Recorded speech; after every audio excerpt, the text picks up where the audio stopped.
Welcome back after the lunch break. Here we are at the ACC Men's Challenger Cup 2024, coming to you live from the TCG Cricket Ground, Bangkok. It's the second match of the day and game number 6 of the tournament as Indonesia take on Bhutan. The toss happened some time ago. Let's join Babashish for the toss. Indonesia take on Bhutan right here under this bright sun. I've got everyone who matters the most. On my left is Kadek Gamantika, who's leading Indonesia. To his left is Tinley Jamchao, leading Bhutan. On the extreme left is the match official, Mr. Gandhi. He's given the coin already to Kadek. Give it a flip. Heads is a call. Heads it is. It's up to Bhutan. Then Tinley, what do you prefer? Any particular reason? It's mainly because of the run rate, net run rate that we have to take care of. Otherwise, it's a good batting surface to bat on, but we have to take care of the run rate, so we're bowling first today. All right, good luck with the game then. Right, then that's the news from the center. Bhutan has won the toss. They will be fielding first. So that is what happened at the toss there. And of course, Indonesia, they will be looking forward to getting off to a good start. They are a new side. They would want to make an impression early on.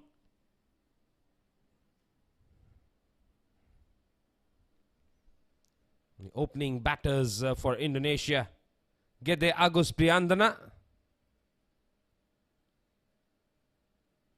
He'll be taking strike.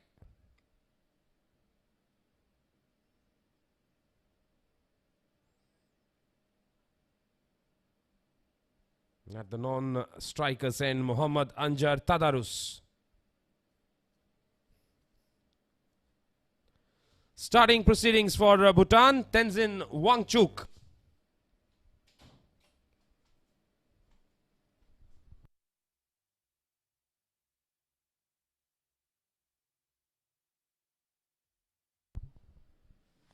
Well, at the toss, Bhutan mentioned that they're fielding first, keeping in mind the net run rate.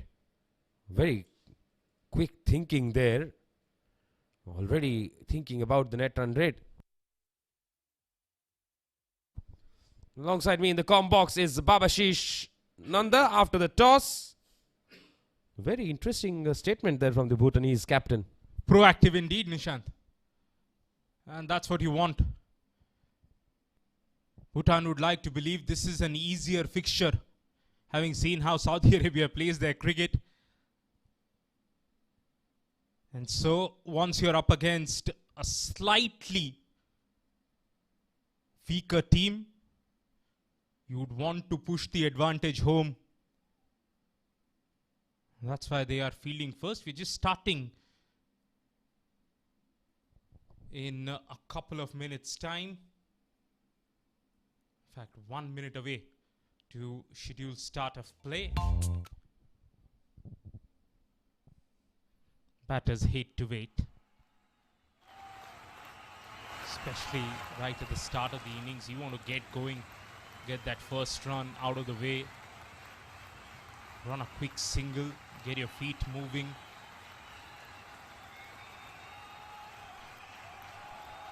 Wangchuk with the new ball, then he's got a slip in position. All in readiness. First ball.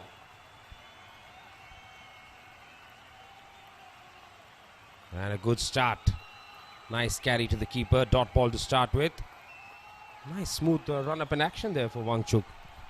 And not for the first time. A batter got late on the ball. New ball just carrying through the keeper nicely.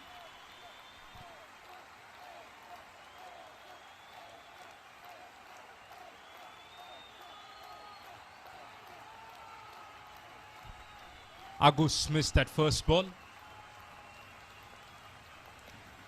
He's got Anjar at the non-strikers end. Will be a wide. First runs on the board for Indonesia. Thanks to that short wide delivery.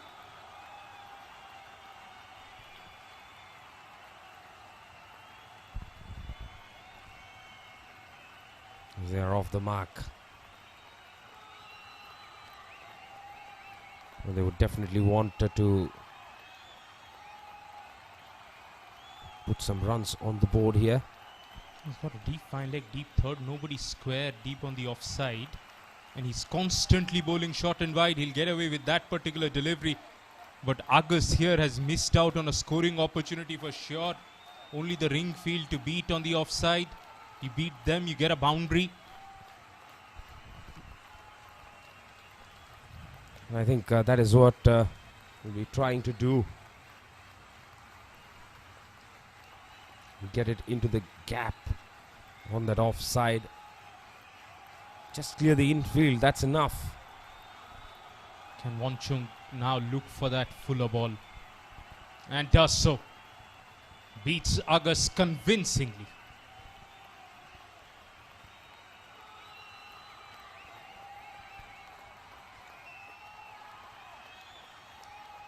So wide, somewhere between the 3 dot balls.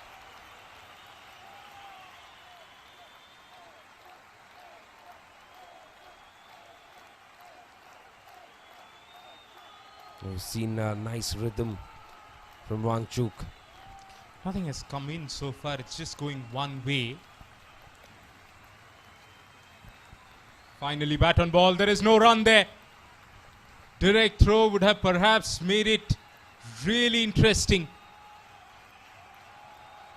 I was surprised because backward point fielder was actually creeping in onto the ball and they still went for that run. A very interesting decision there.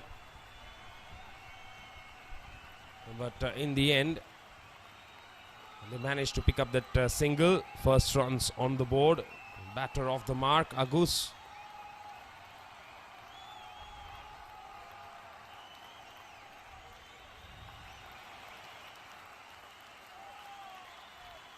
Anjar on strike. Pushed into the offside. This time no chance for a single. If they're already thinking about the net run rate, they would have had a score in their mind too. And looking at the conditions, they'll be looking to restrict Indonesia. Anything under 100 on the 70-80 run mark is ideal so that you can get them, knock them over inside the first 10 overs. Anything more than 100, you'll first look to get to that target.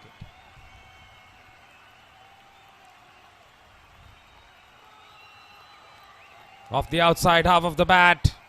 You should flash hard inside the power play. That has run away to the fence for 4. He's off the mark with a boundary. End of the first over. It's 6 without loss.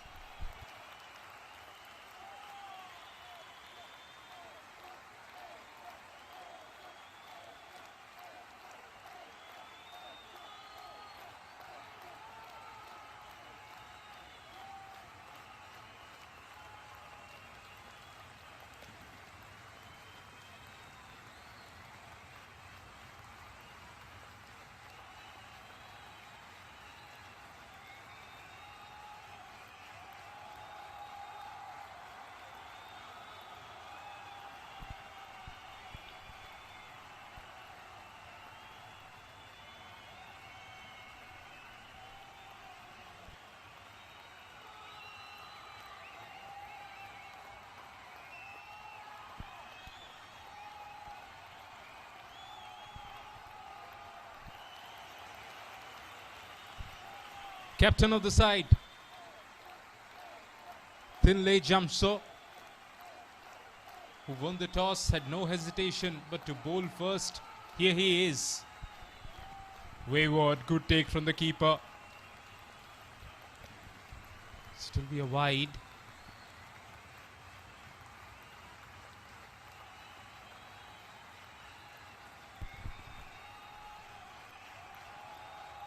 Runs is what they would be very pleased with. Indonesia 7 without loss right now. Thinley. It's a much better delivery. As it turns out, it is not the pace that is troubling Agus, because Thinley is much slower than what we saw from Wangchuk. It's basically August is deciding to play the shot late. By the time he takes the decision, the ball has already left him.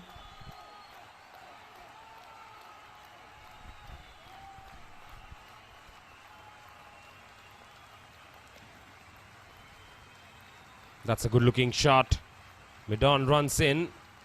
But a fumble will ensure that the single is taken without much problems.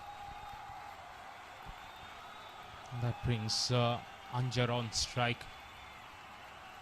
Played a lovely little square cut over the slips for 4.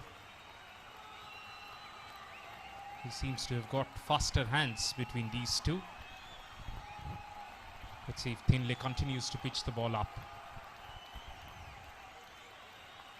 He does, and that's been beautifully driven.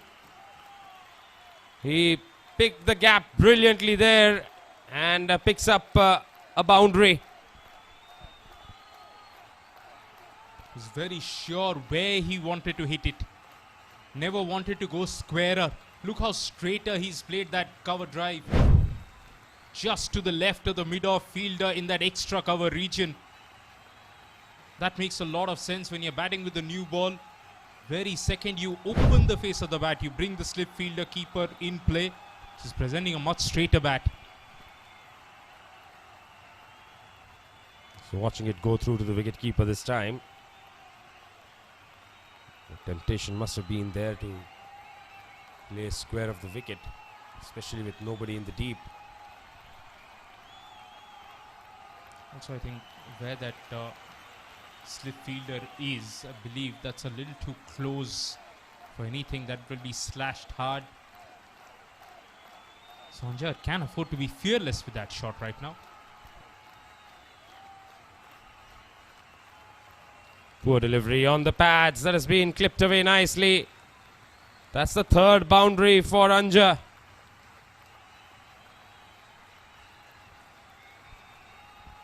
Yeah, real cookie of a delivery. And Anja just helped himself. Again, not trying to overhit it. Just bat on ball. It is shown here, Nishant, that he is switched on. Short, wide, slashed for 4. Down the leg side, flicked for 4. Full on the off, driven for 4.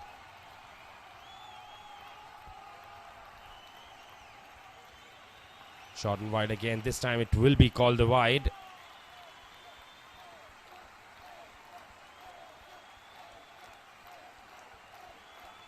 Not the best of starts with the ball for Thinley. Especially when you're the captain, you won the toss. This is what you wanted to do. Real opportunity to inspire the entire bowling outfit. Last ball. Pushed away, beautifully done, but straight to mid-off. 2 overs bowled at 17 without loss.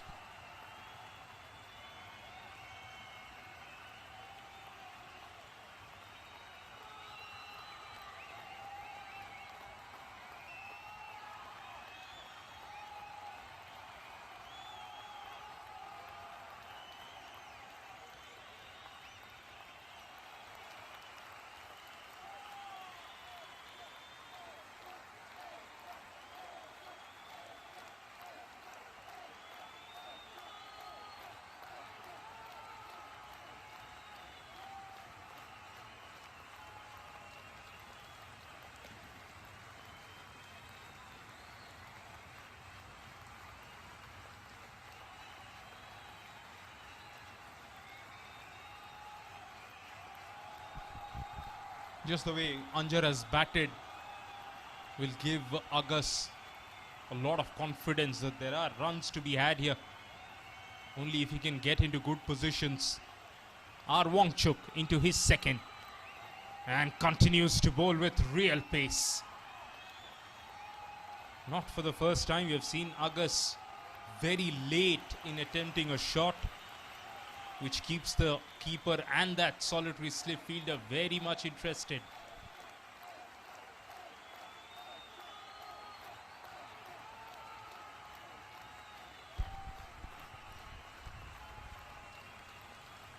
Tenzin into his second over has conceded 6 runs. The boundary of that last ball of the previous over that he bowled.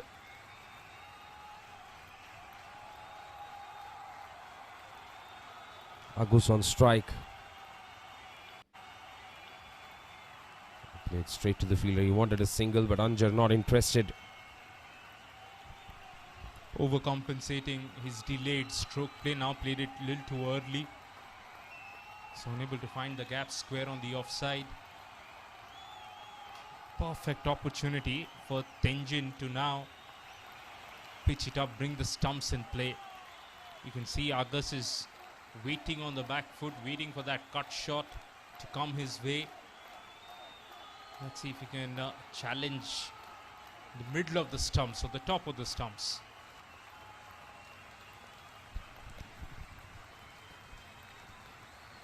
Well, he didn't quite do that, but Agus reacted as if it was a delivery on the stumps, tried to pull it. Absolutely, only looking for back foot shots here. Had that ball been on the stumps, Tenzin Wangchuk was always in the game. He's not a tall bowler. Don't think he's going to take that ball over the stumps from that length. He will hit the stumps. Just that needs to get the line right. Agus 2 from 9. Won't be too bothered though. They've got 17 runs already, Nishan. It's just about playing the merit of the ball. Edged and gone through the keeper and the slip. It was an accident waiting to happen some way or the other. Beaten for pace, beaten for movement, but lucky to pick up a boundary. Yes, and it almost went through the hands of the wicket keeper. Oh, he was a little late to react. Regulation catch. Regulation catch, you would like to believe. Yeah, he knows it. Namgang Choje will be disappointed.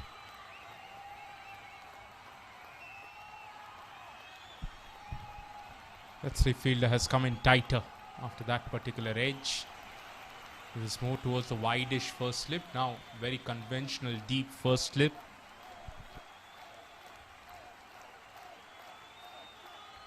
And this time he plays it towards point and the fielder fumbles. Single taken.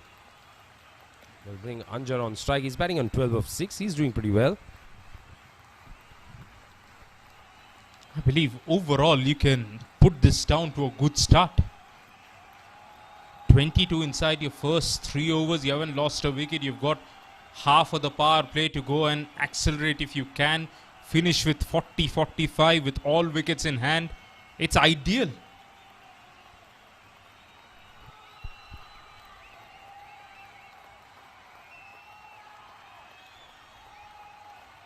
That's it down the ground.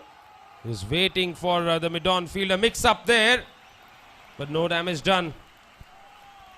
3 overs bowled. It's 22 without loss.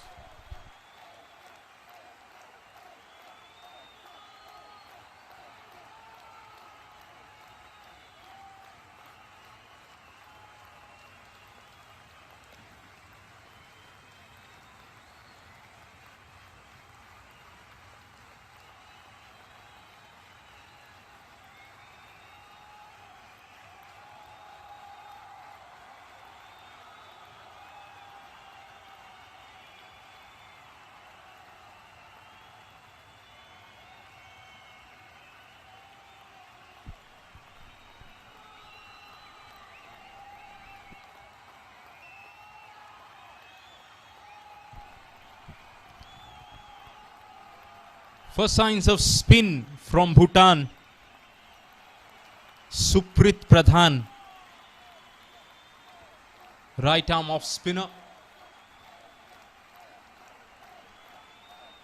We saw Cambodia in that morning game went to spin early.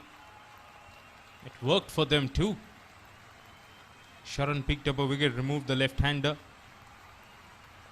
It is Suprit Pradhan marking his run-up. He won't have a slip in position. Not a bad idea to do so, especially with the newish ball. Might just go on with the angle, you never know. And it is going on with the angle. Dot ball.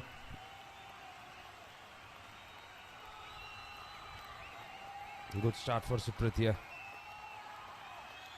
Let's see if August looks more confident against spin. Off the back foot.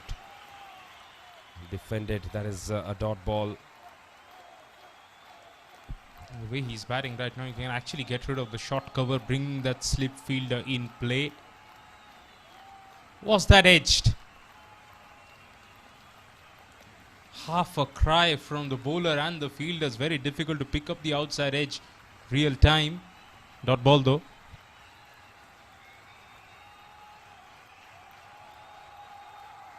That would have been a wide. Just chase that one. Loopy slow on the stumps. Perhaps. Loopy slow on the stumps. Bat comes down. Will beat the square leg fielder who's inside the circle. Just one. Anjar would have wanted the strike in this over just to get first look of the spinner.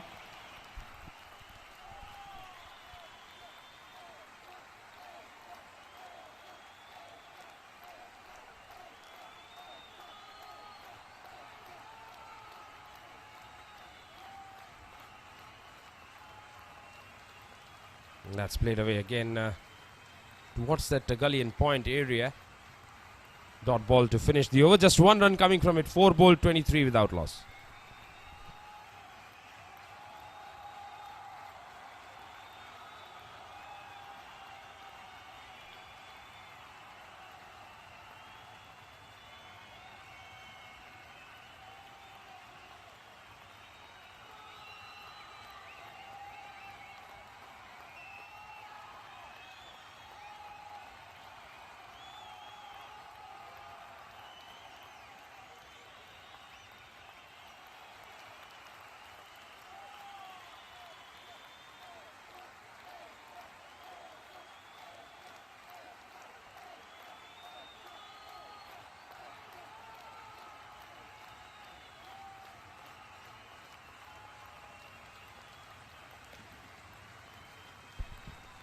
Looks like double change in bowling.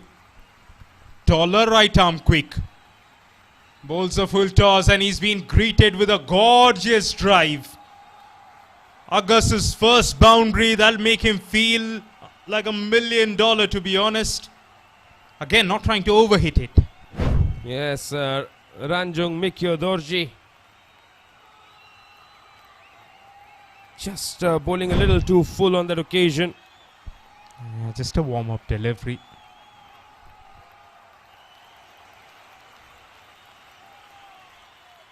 Pretty sure with the hot sun around that one delivery will be good enough for him to warm up. Should have been by now. Since he's bowling the 5th over of the innings. Should have done some running around.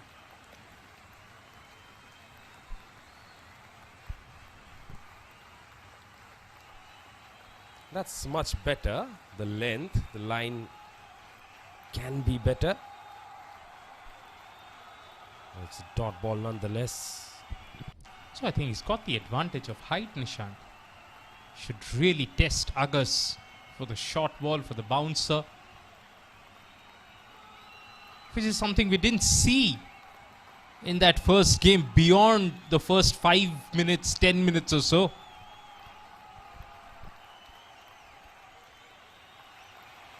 Full toss, hit straight to mid-off. And they'll pick up a single. Struggling to get the fuller ball exactly where he wanted to. 2 full tosses so far.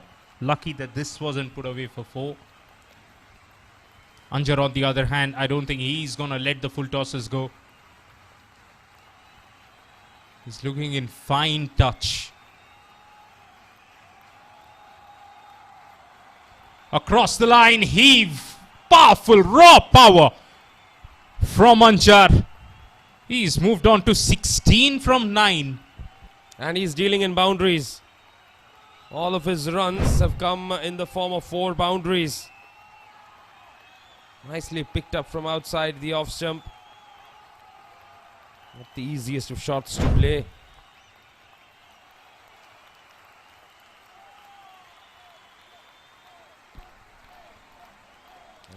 Ranjung will have to get an alternate plan in for Anjar. He should have been bowling a touch quicker than what he is doing right now. Change of pace and turned away nicely. Straight to that fielder. They'll get one more. August doing well. Backing up for that run. Completing it too. It's only if you watch Ranjung bowl for another over, we'll realize if this is his stock ball, this is his average pace. If that is, then you're right. He's got to look for different options.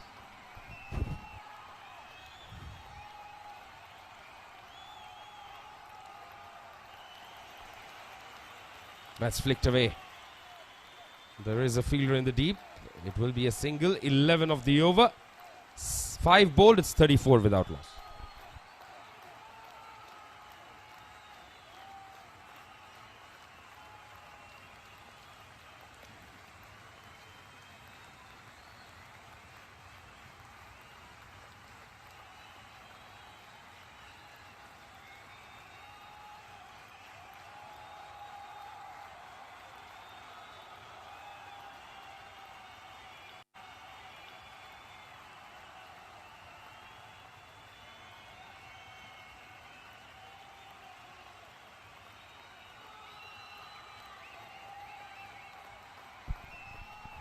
One spinner who's bowled so far. Supreet Pradhan gets another over.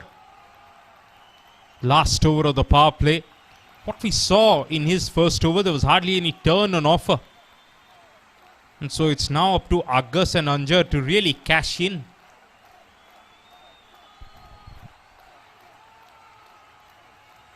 Yes, pluck runs of this over. This is the last over before the field restrictions are lifted. And Suprit bowls tidy. Back to the bowler there, dot ball. So much of space on the onside to turn it away for a run. Just get a feeling Agas overcomplicates things. You've got to the ball, you're seeing it well, you're on the ball, play the shot. If you go into a shell, especially inside the power play, you're losing out on scoring opportunities. At least now played a shot. Yes, off the inside half of the bat.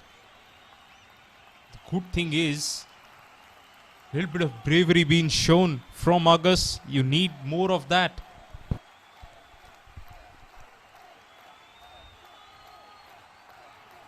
Shuffling across, looking to whip it away. Wrapped on the pads and the finger goes up. Just managed to skid through and trap him plumb in front. Yeah, awful cricket shot. And looked out very second. It got him straight away on the front pad. Deep in the crease, had nowhere else to go. Missed a straight ball. Easy decision for the umpire. Agas gone for 14.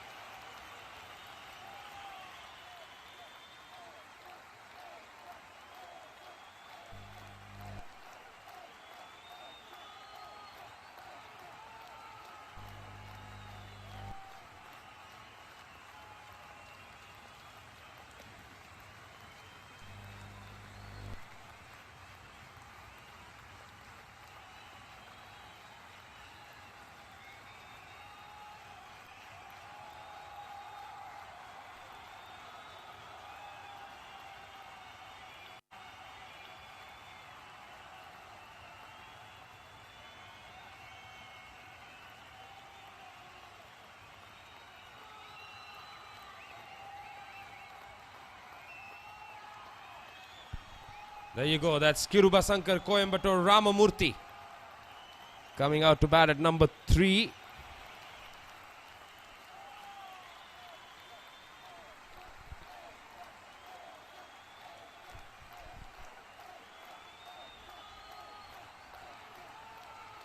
Suprit to continue. Driven straight to mid-off, dot ball. Really wonder what is the secret behind his middle name. Is it because he hails from Coimbatore? Or is it because his parents just love the place?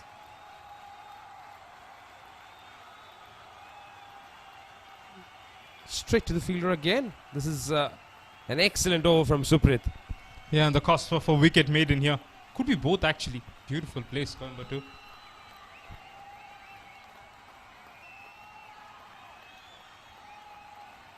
Cut hard. Will go through the inner circle. Wicket made in not to be. It's 4 runs. That's how they've ended the power play. Kiruva Shankar going deep, converting that short ball. 38 for 1 after 6.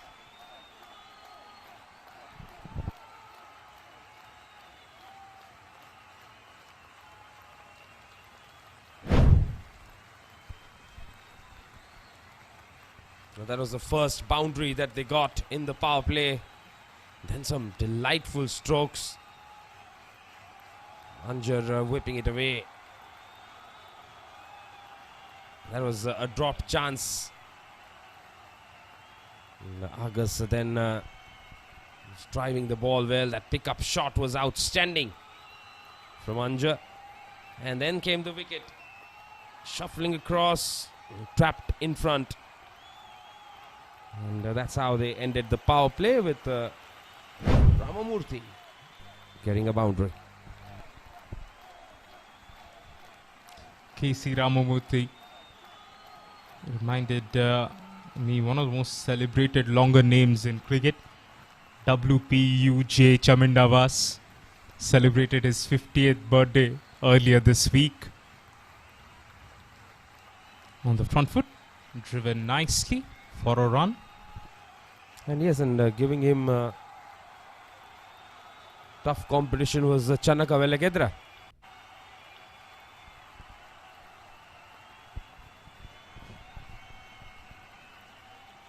So many elements to those names, as you mentioned. They carry their father's name, place of birth, all of that. Sometimes there's a family name too.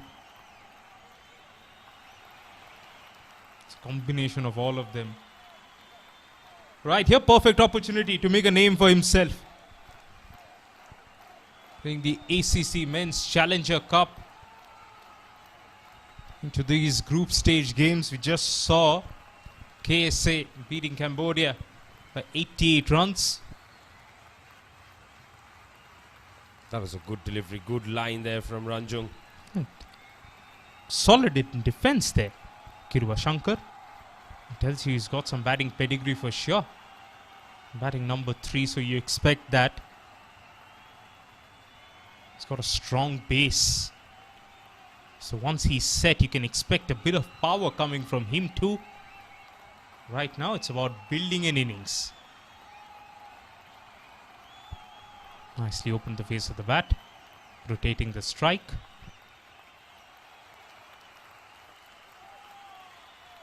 Anjar batting on 18 of 11. Want to keep batting at this point in time as long as possible, as much as possible.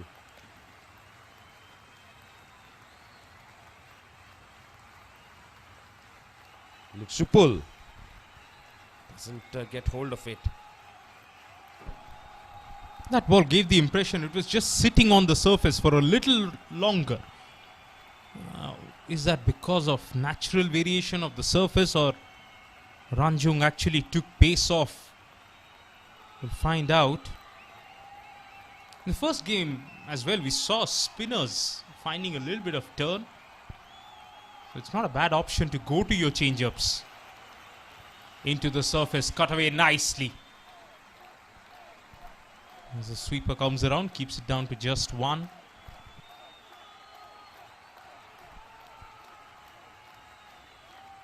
Good over this from Ranjung. 1.1.1. Pretty binary so far.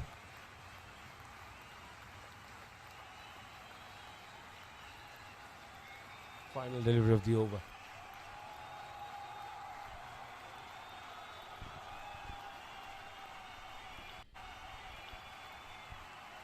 Kirubasankar on strike. Change of pace again. Will pick up a single. Or maybe more. And quite a few more. That's 5 that Ramamurthy will get of that delivery. No chance of a run out there. Kirubasankar was well home. 45 for 1 after 7. Make that 46.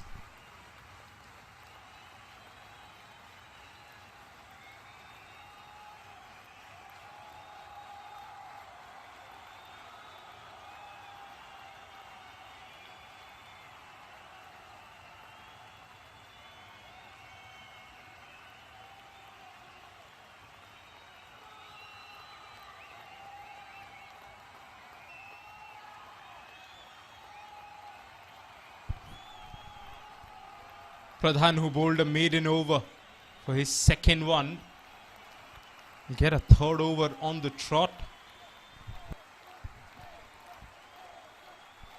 So clearly they're looking forward to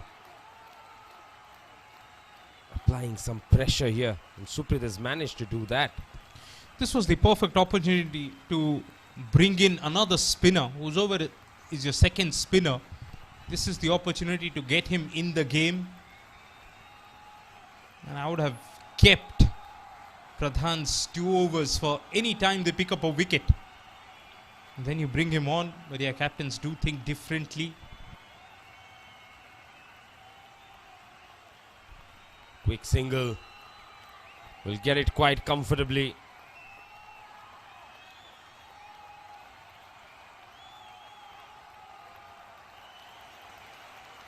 Conceded just 6 runs in his third over. He's picked up a wicket. Unless Suprit has got a preference of bowling with the semi-new ball. That's why you're getting through his overs.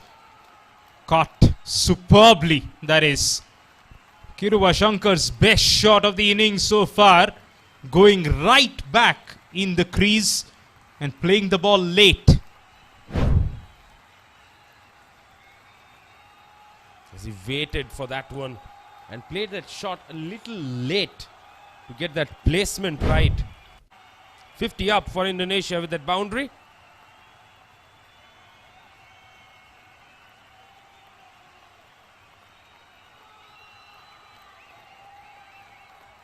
He goes again, this time straight to the fielder, sweeping on the offside. Yeah, slightly ordinary bowling from Suprit here. Because he had the confidence of bowling 2 tight overs, you expect him to bowl attacking line and length. He's actually gone the other way. He's gone defensive.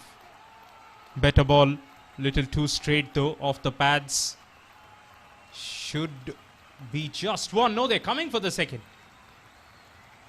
Lazy piece of fielding there. I mean, the throw never arrived.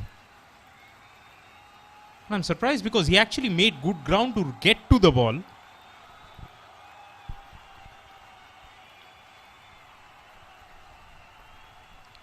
So Anjar will retain strike, comes down the track, drives it straight to long off.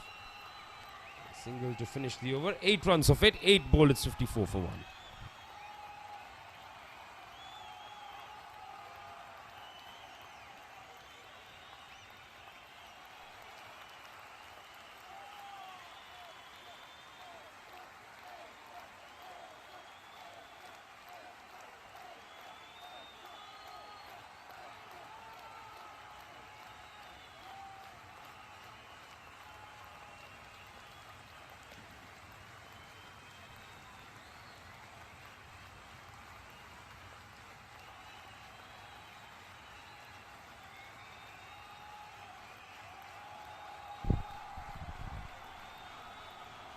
Second spinner eventually.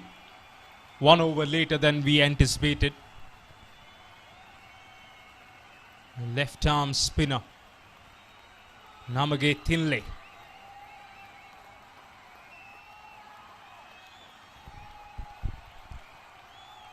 Left arm round the wicket to the right-hander. Nicely driven, but stopped by the fielder there. That's a dot ball. Trying to get the ball up there, which is good to see. No real zip on the ball so far. Yeah, then again, he's not putting a lot on the ball. Tight this would have been, should have been, but the throw was somewhere up on the third floor. So the keeper had to get it down onto the stumps. We've gone upstairs, but it looks like Kiruba Shankar has made it.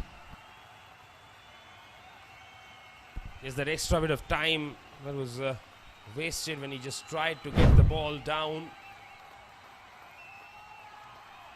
And that has helped him reach comfortably home. He's even crossed the stumps, it seems. Now, had that been on the stumps, Kiruba Shankar would have been shot. That's where fielding makes a real impact. When you convert these half chances into wickets. A diving catch here, a brilliant run out there. You're putting the opposition on the mat always.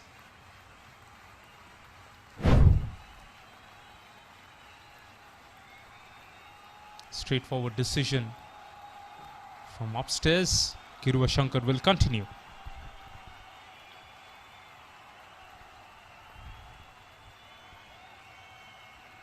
And so will Namge.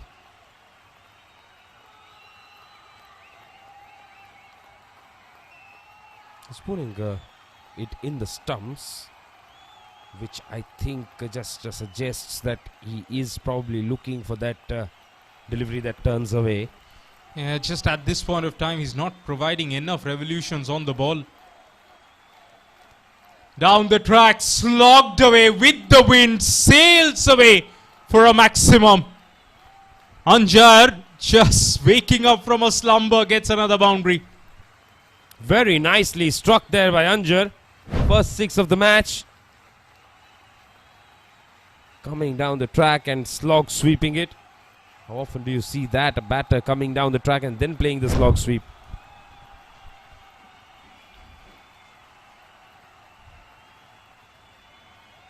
No turn, as you can see. He's almost giving the ball the same amount of revolutions that Yuvraj used to do, which is none to negligible. Goes on straight. And you can actually line him up just the way Anjad did there. 9 done, 62 for 1.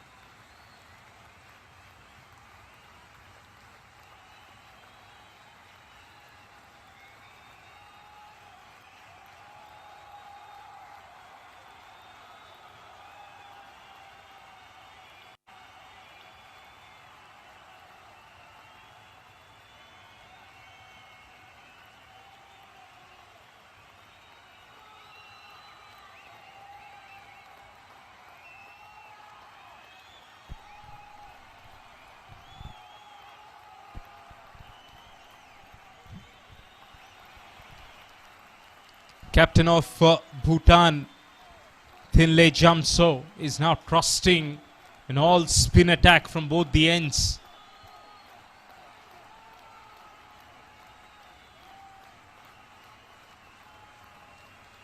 Kawang Thinley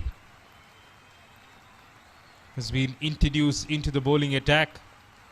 Another right arm offie.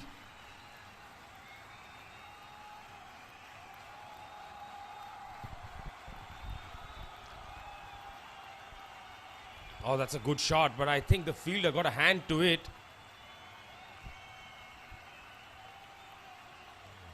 Ramamurthy will pick up a single. He brings Mohammad Anjar on strike. It'll be exciting to see how does he go about business with the new bowler coming into bowl. That's a good delivery. It's a very good delivery indeed.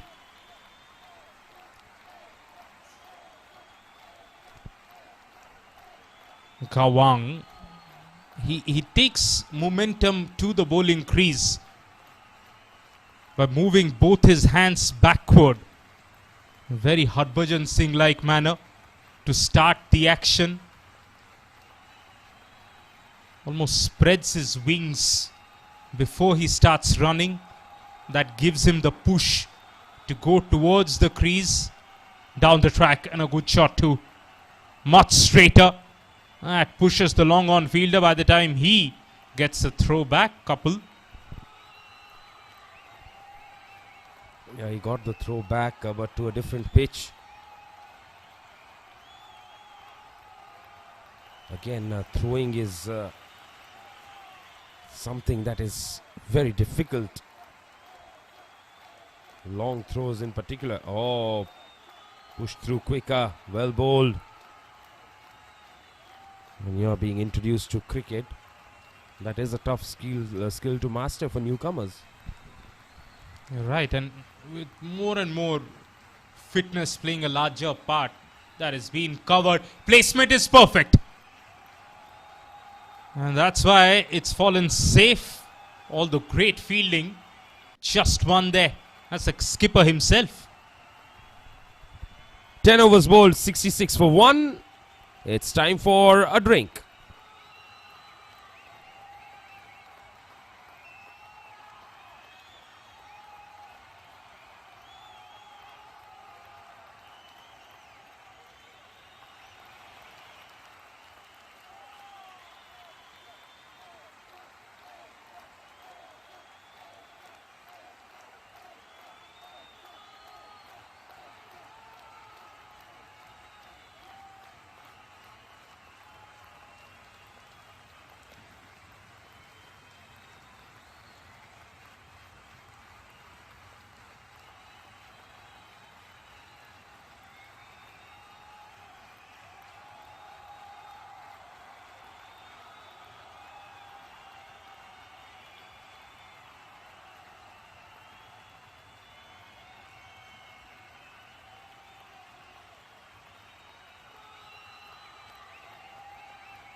Namge into his second over.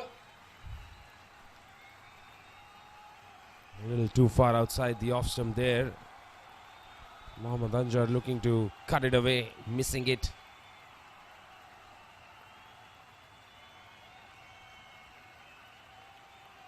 Soft hands this time, will pick up a quick single. Good running between the wickets there. Baba Sheesh takes a bit of a breather. And panting his way into the com box is Richard. Pretty hot, Richard. It's quite hot, not some nice AC in this room. That will help. A loud appeal there. Namge looked very confident, but the umpire was not interested. It hit his belly.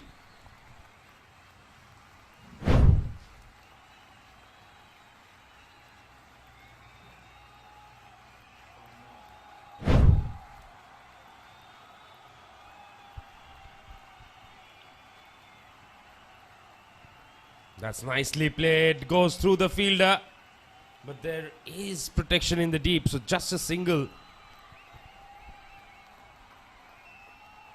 Well, Indonesia's batting has looked quite impressive, especially Anjar. He has played some lovely shots. Yeah, they're doing well. They've got the rate above 6 and over. And they've still got their start back to come.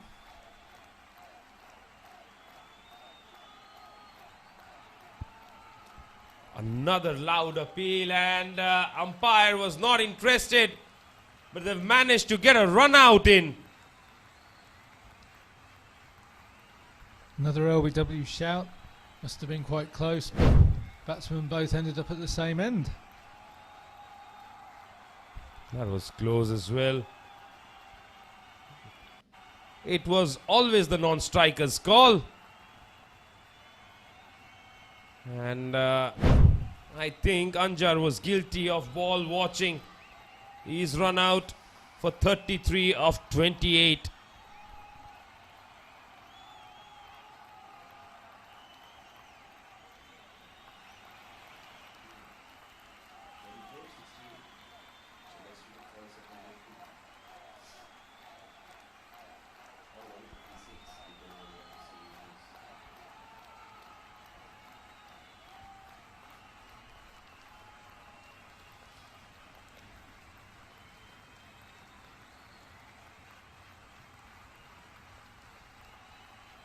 Well, that could be the wicket that keeps Bhutan in the game. Indonesia were going well, but what it's also done is brought to the crease Padmarka Survey, who I think he is acknowledged as Indonesia's leading batsman. He scored 100 in the 50 over competition last year and was the leading scorer in the tournament.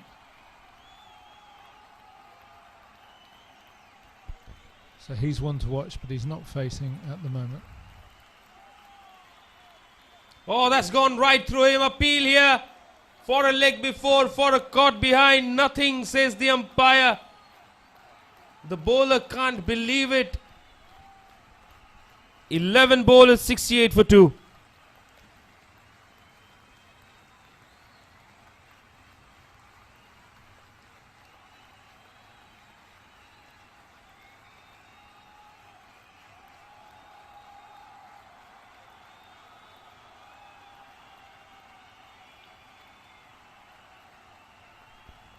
That was quite an eventful over with a number of LBW appeals and the run out.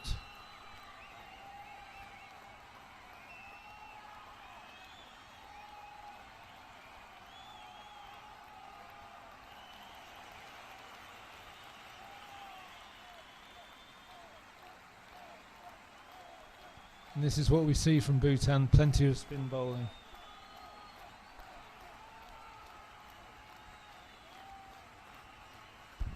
Gawang to bowl to Padmakar. Nicely pushed away through the offside. He's off the mark straight away.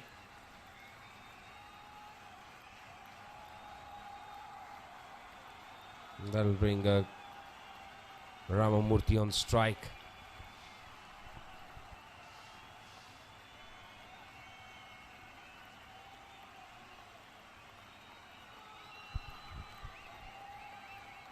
tickled away there. There's again a deep backward square leg fielder in position, so just a single. I think for the next 2-3 overs, both these batters can afford to just rotate the strike over.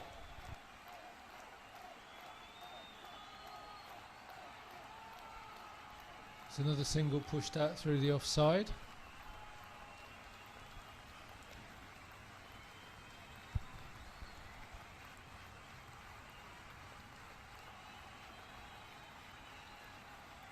Kirubasankar Ramamurthy on strike. Pulled. Nicely done, but straight to the fielder.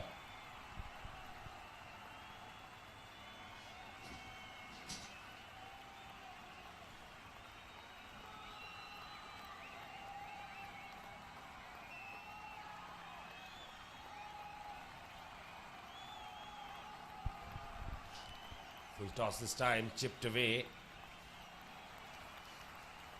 The long one will easily cut it off.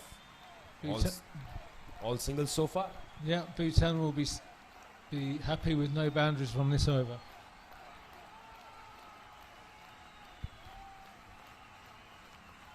Just as you say that has been clobbered over mid-wicket for a 6.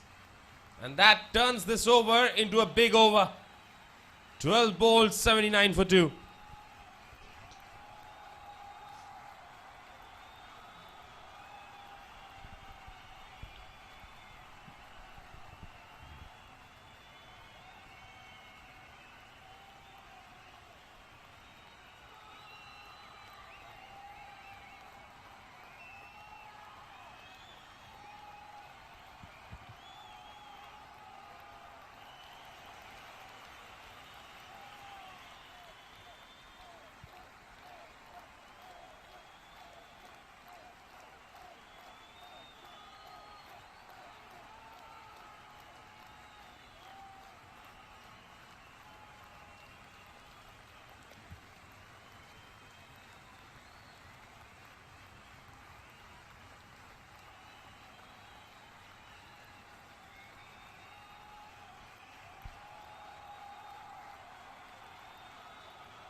Had a very eventful last over. We would want to continue with the way he was bowling in the previous over. Namgye Thinley asked a lot of questions.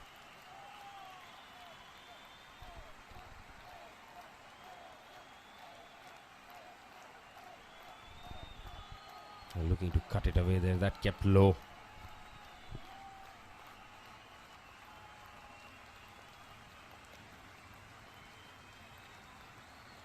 To his third over and only 11 runs off him.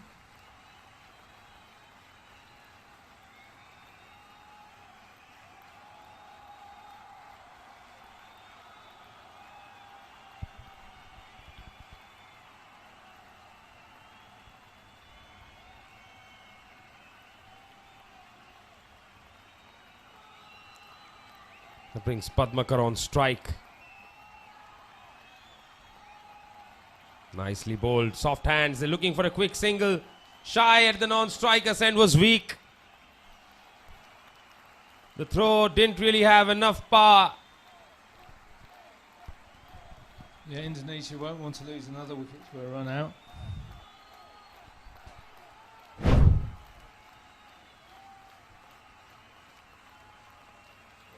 Soft hands, they went for a single.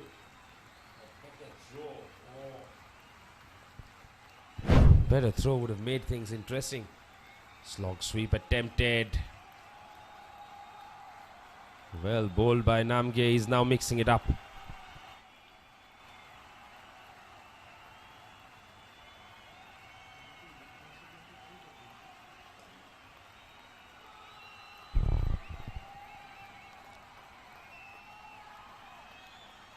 That's in the air.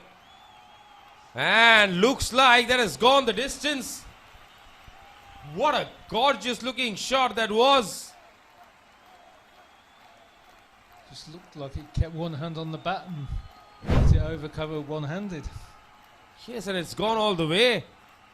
Looked like as if he was just hyperextending his arms. Excellent finish to the over then. That's the second over in a row that's finished with a 6. Just what the batting side would want.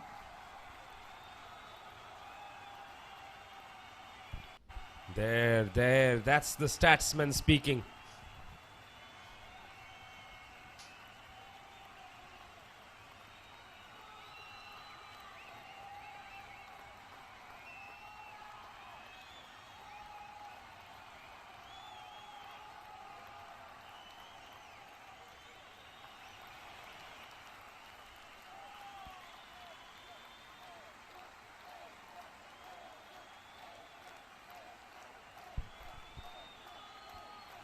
Pushed away. For a moment I thought that he will run the first one hard and put some pressure. Not to be. Happy with the single.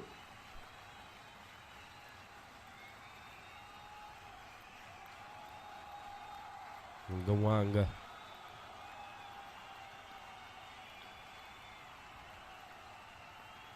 Played towards shot third. Quick single taken. They're going upstairs. I think the batsman was home.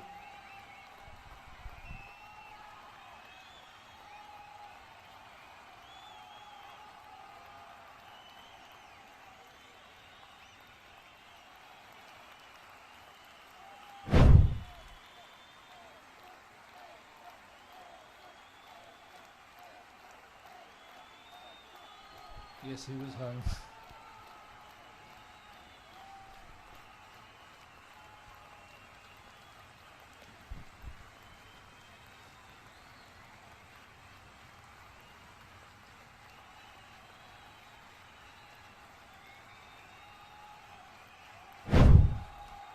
Yes, carry on.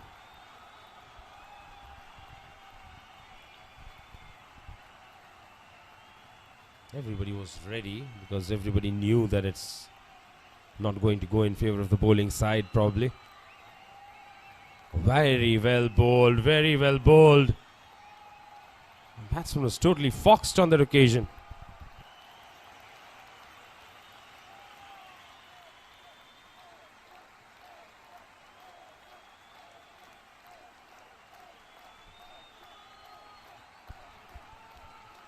Easily played, straight to the fielder, another dot ball.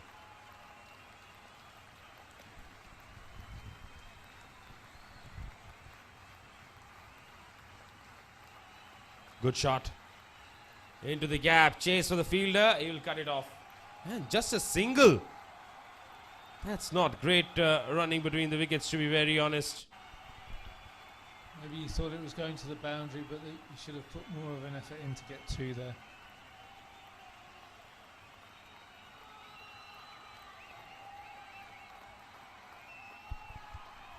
Swept. Fielder in the deep will come into play. Single to finish over number 14. It's 92 for 2.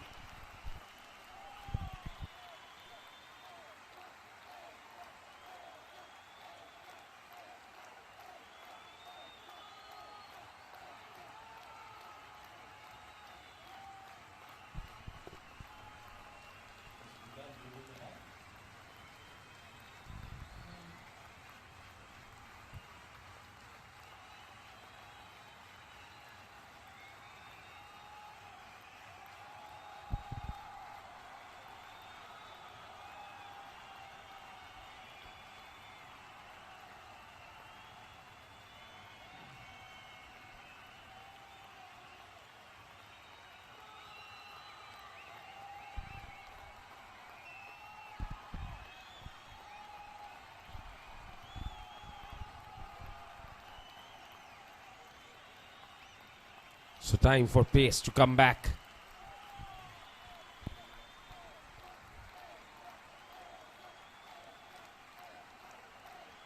Ranjung into his final over. And that's hit well, but straight to the fielder. Was it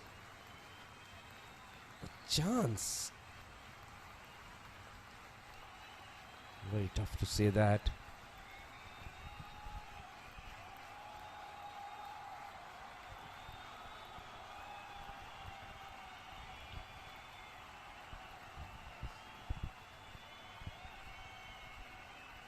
Oh, that's a wide.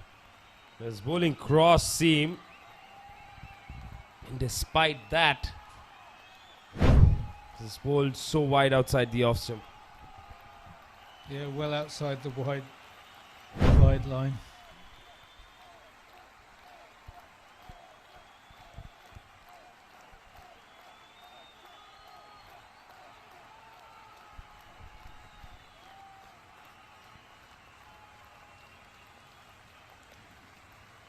And now he's really looking to slog across to almost everything that's coming his way. Kiruba Sankar.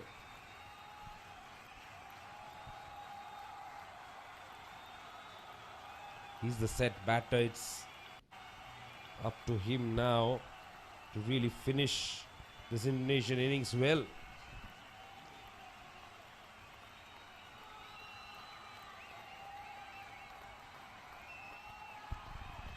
And just as I said, that is hold out to the fielder in the deep.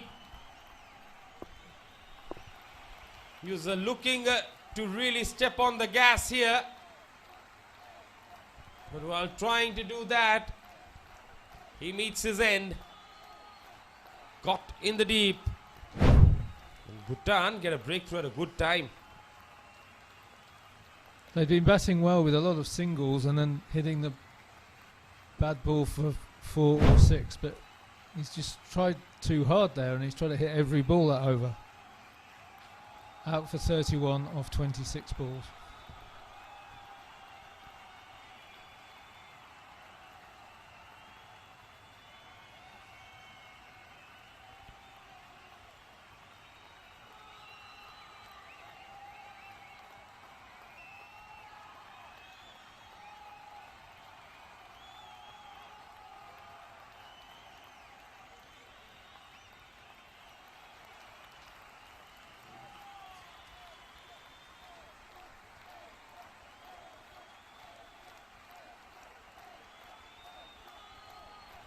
This is the captain coming into bat. Kadik Gamantika.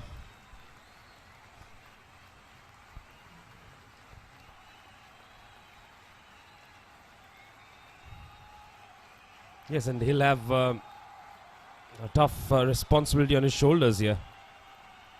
He'll have to try and get the big shots going. At the same time, with the set batsman back in the hut, what Indonesia don't want here is to lose a couple of wickets in a hurry.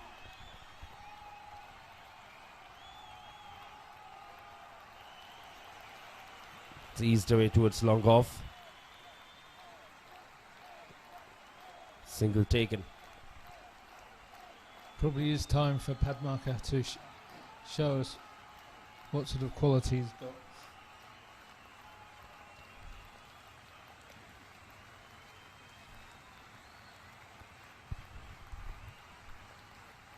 Pretty sure he'd love doing that.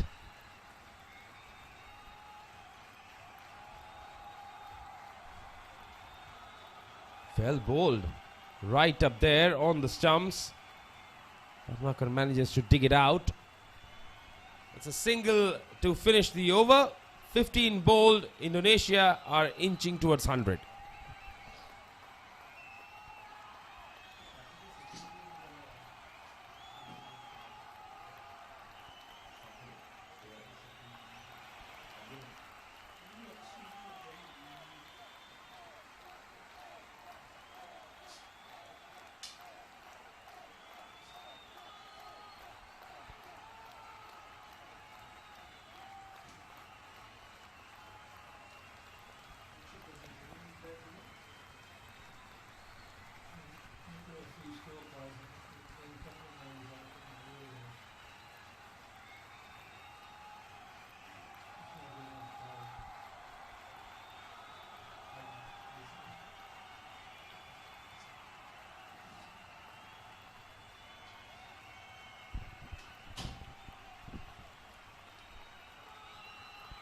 Namge into his last over.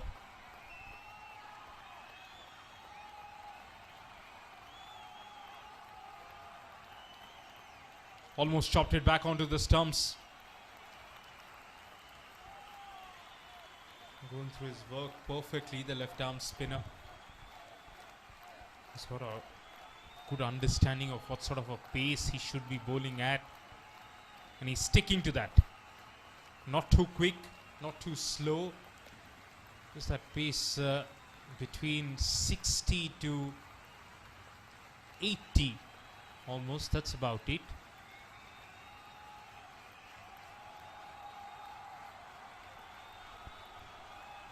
I mean, Bhutan will be looking to restrict Indonesia to 120 or 130. Indonesia looking for a score above that. Slap towards that long on fielder. Just one.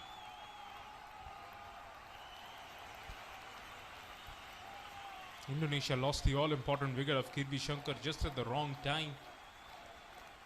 This is the launch phase and you wanted the set batter to carry on and on. Superbly bowled, induced the edge. But will concede the single. Suprit, I believe, the fielder, down at short third, was never going to carry to him. But it's really good bowling. Enticing the big shot, beating the batter in flight more than anything. Short enough. Allowed the batter enough space to pick up another run. Well, the last time we said there's been a few singles but no boundaries. The batsman found that boundary. So let's see if the pattern continues. There's a man on strike. Looks like he can hit a big ball. That's good bowling indeed. Pitching it right underneath the batter's eyes. End of a fine spell of bowling from Namge. 16 overs are done.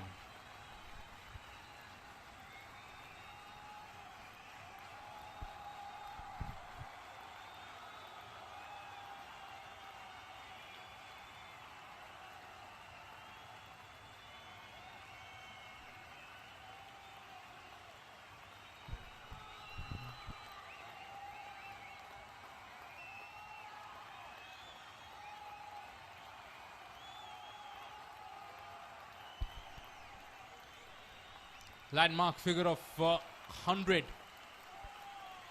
for Indonesia in their first outing with the bat. They've reached there after 16 overs, having lost 3 wickets. Ranjan.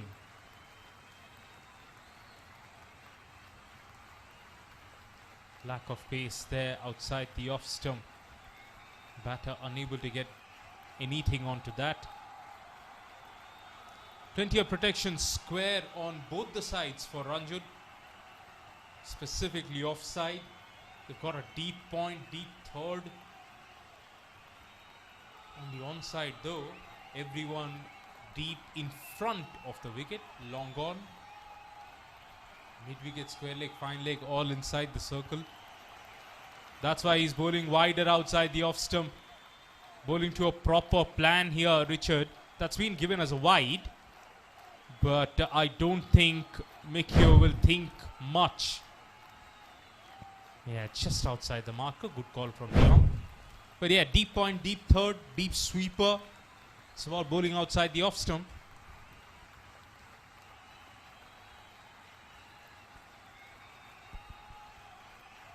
He's sticking to that outside half of the bat. Third fielder will come around. Yeah, third man was quite fine, so he was able to limit the damage to a single. Indonesia do seem to have slowed down rather than accelerated at this stage of the innings, keeping Bhutan in the game. Change has come now for Kadek, who's the new batter in. Square leg on the boundary. Slower delivery, change of pace. Quickly getting through his overs here. Mikio.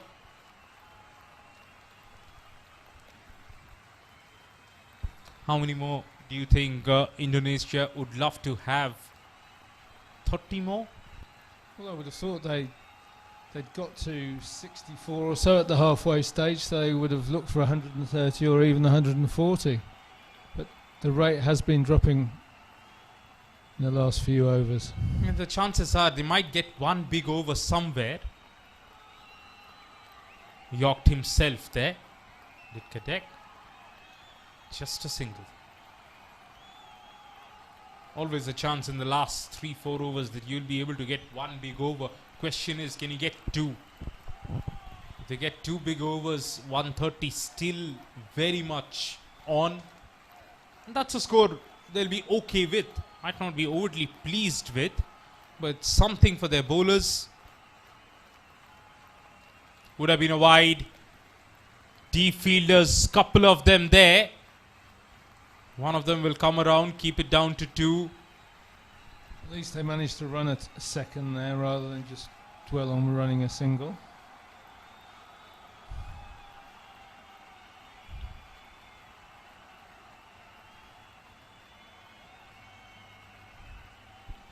I'm surprised so far in this over, both the batters haven't really tried to shuffle towards the offside and get closer to that line. They're standing where they are exactly, and they're staying away from the line of the ball, which makes the timing and stroke play a lot more difficult. Meanwhile, another over done and dusted. 17 done now.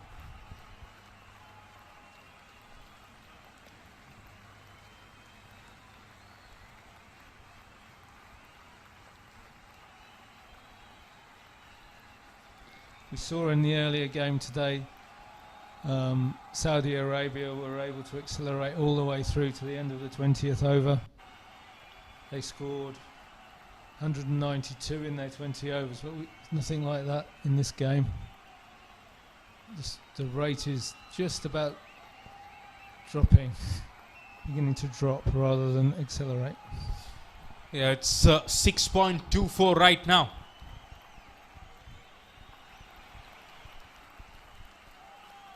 Last thing that Paddy and Kadek will be hoping for is to only finish with 120 runs on the board. With 7 wickets in hand, you expected them to launch earlier. Just when exactly they wanted to launch, they lost the wicket of Kirbushankar, who was set. Nishant was spot on in suggesting that Kirbushankar just got out of his shell and tried to ultra attack. Eventually lost his wicket, caught down the throat of the sweeper fielder.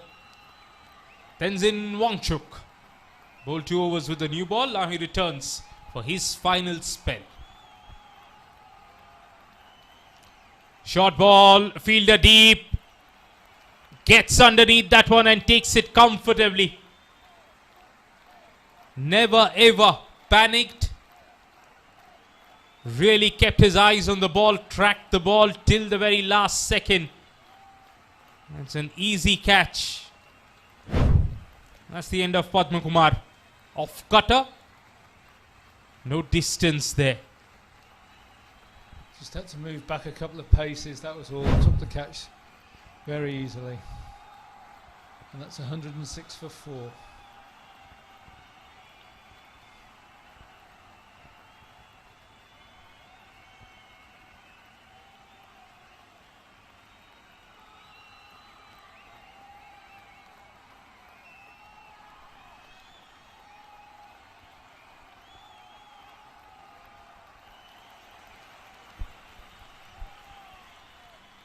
Looks like Danielson, Johannes Howe is the new batter. Oh, Danielson is actually a bowling all-rounder. So he'll be hoping he can get a few runs and carry that confidence to his bowling. The right-handed bat. More of the same is what Tenzin Wangchuk will be hoping for. Taking all the pace off the delivery, forcing these batters to take the aerial route. This was actually the effort ball into the surface.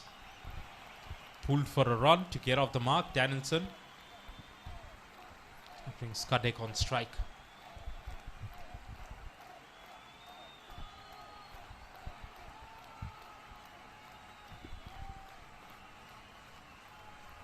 KSA winning that first game convincingly by 88 runs. So they have taken care of the net run rate straight away. Bhutan wants to do that. That's why they won the toss and they're bowling first, as mentioned by their captain Thinley.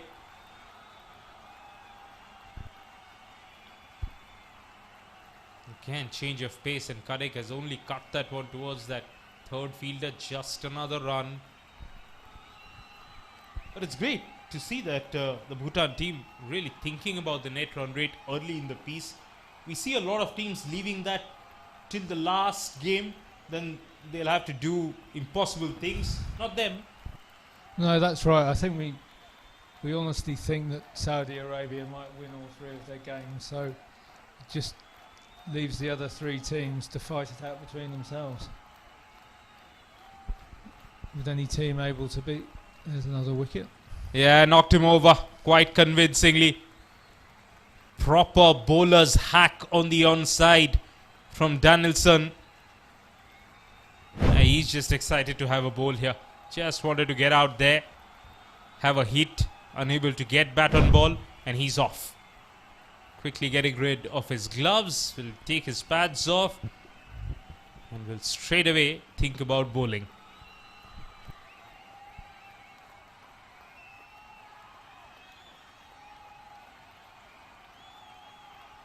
Well, the sequence of partnerships has been broken, because 34 for the first wicket, 34 for the second wicket, and now they're 25 for the third, but only 13, then 2 for the next two. So they're not accelerating away here, Indonesia. It should just look like Kirby Shankar was the glue to that batting innings, and once he got out, it's just fallen apart, which is an added advantage for Bhutan if they want to knock these runs within, say, the 10th over, 12th over mark. That'll put them at par with KSA in terms of net run rate. Ketut Ediguna gets his opportunity with the bat. He's got a fine leg inside the circle, and it goes to that fielder.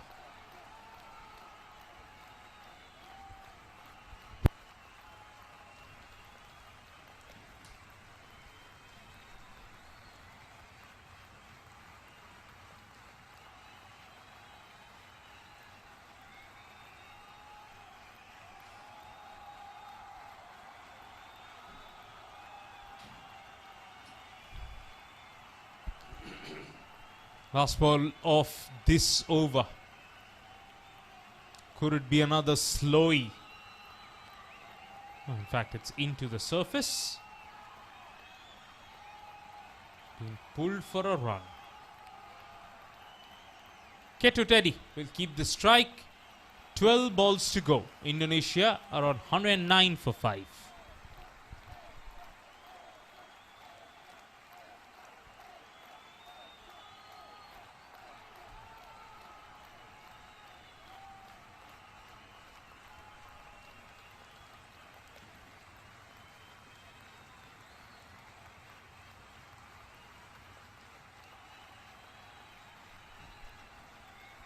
So Indonesia have definitely slowed down in the second half of their innings. Just those 2 sixes off the 6th ball of the over. helped the score increase. But Bhutan have fought back well to stay in this game. Definitely a run rate of 6 and over, or a winning score of 120 would allow both sides to feel they can win the game.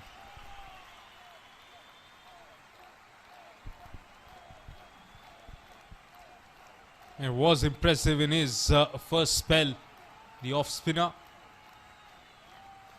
He's been given a second spell very late in this innings. It's been given as a wide by the umpire. Very much inside the tram line. Should have never been a wide. That's gone over the fielder. And it's a welcome boundary for Indonesia there. Gawang being penalized for nothing of that very first ball, and this time the batter helped himself.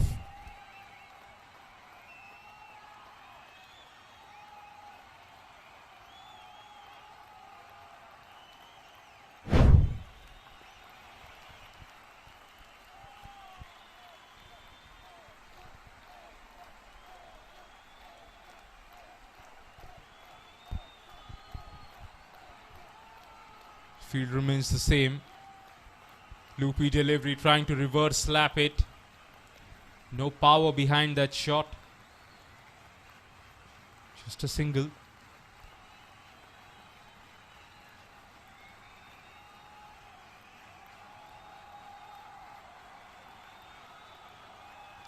Kadek, the captain, batting on 5 from 7. Down the track, missed the ball. Keeper is fast to react. And it's a stumping. Gawang's first wicket then. Yeah, that was great work from the keeper. Very quick hands. Umpire didn't have to go upstairs.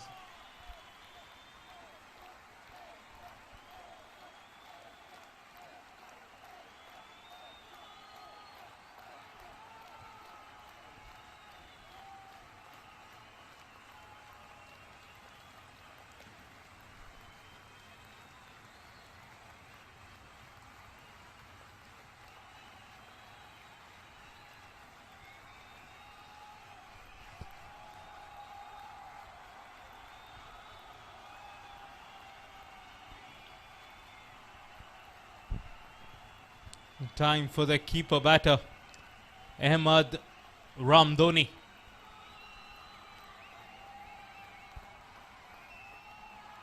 With 9 deliveries still to come. And if Ahmad can strike a few big blows, and not only take them over that 120-125 mark, but will also give them the momentum they need going into the second innings.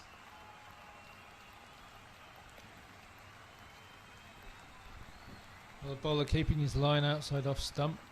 Unlucky with a wide earlier in the over. Very second, he comes straighter onto the stumps. He's been dispatched. Something we spoke about in the previous game as well. When you know the batters will go after you, it's better to bowl wider into the hitting arc, and Ramdhoni obliges by picking that one apart over the long on fielder. It's a longer boundary also, that is with the wind. Massive strike. Flatter, quicker, turned around. Ramdhoni will keep the strike. 6 balls to go, 6 down for 1-2-2 Indonesia. And 13 off that over, so that's a bit of late acceleration that Indonesia would have been looking for.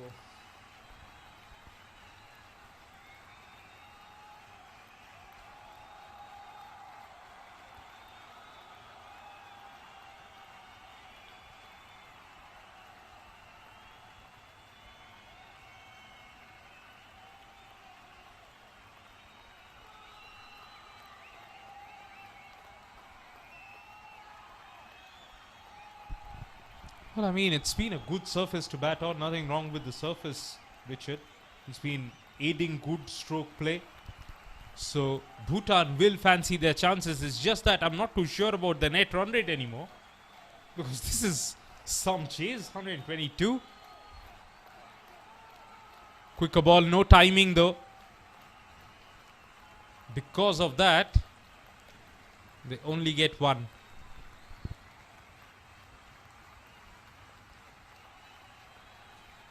Yes, at one stage it looked like Indonesia might get 140. Then they might be restricted to under 120. So I guess about 130 will be around about a par score. And to get those runs, you need to really bat well. It's not that straightforward. Change of pace. Still, he's able to play that scoop. Tells you how much he delayed the shot, how late he was on it, and how much he must have looked at it clearly. It's very good bowling, but it is exceptional batting to find a lap of a slower delivery.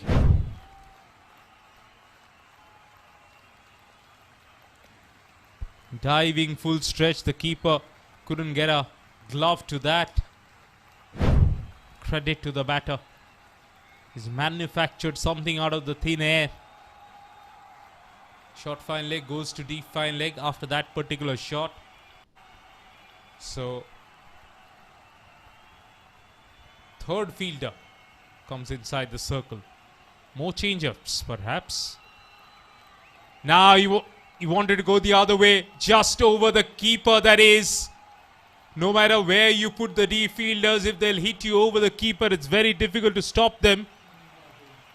I think he's just stepped on the stumps in trying to do so. Bit of an anti-climax then.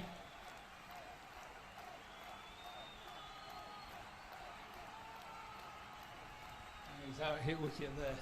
Boundary doesn't count. Yeah, boundary doesn't count, but that's such a unfortunate dismissal. Beg your pardon, that is Ketut Ediguna. Love to look at that again.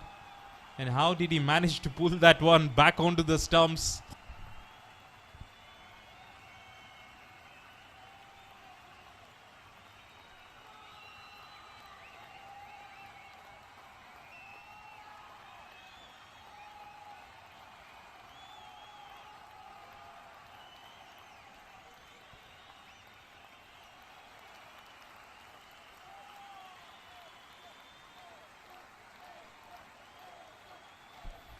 Right, a freakish dismissal then has gotten Indonesia 7 down, but still 3 balls remaining in their batting innings. They're 3 runs away from the 130 mark.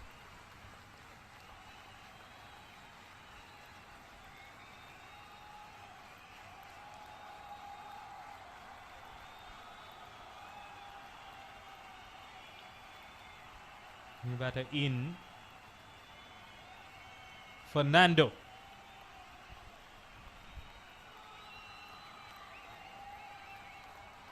He turns that away on the onside, gives it back to Ahmad Ramdoni.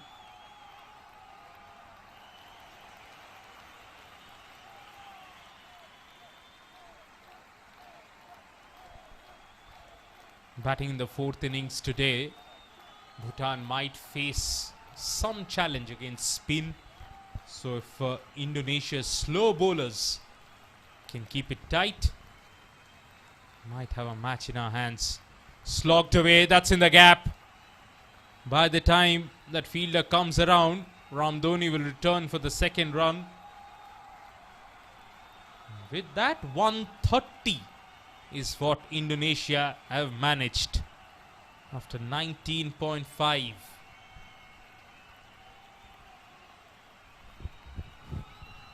So that's about a par score when we thought that Indonesia could get to 140, then would be restricted to 120. I think both sides will be happy with a total of 130. It was a similar score that China defended against Myanmar. They want the run. Now the bowler, he's missed two. They'll want another run. Comedy of errors has allowed two off the last ball. It's 132 is what Indonesia has managed, having lost the toss and forced to bat first. They have put up a total that looks just par from where we are. 133 is the ask for Bhutan if they want to put the first points on the board. Indonesia's innings, largely due to the efforts of Anjar and Kiruba Shankar, both getting into 30s, both getting a start, but none of them going deeper in this innings. Then hardly any contribution down the order. 3 for 22 for Wangchuk was the pick of the lot, but then the left arm spinner really bowled well too. 1 for 28 for Nagwang. Required run rate of 6.65, 133 to get. We dive into a short break. We'll come back with the run chase.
Welcome back after the break. That is what Bhutan needs here. 133 in 20 overs time with a required rate of 6.65. Just get a feeling that this is going to be an interesting run chase because Bhutan, the batting has a lot of stability. Not much of a power game. But then this is that kind of a target which will probably not need much of a power game either. If they can get those singles going, nothing like it. Alongside me in the com box is Babashish Nanda. Well, Babashish, what do you reckon about the feeling that I have? You're right. You don't need the power. Although, if you can sprinkle a bit of power in the batting power play, it makes your job really easier when you're chasing this low to middling kind of a score. Sometimes when you go into a shell early in a chase like this, everything becomes too much towards the end. Tenzin Rapke is the striker.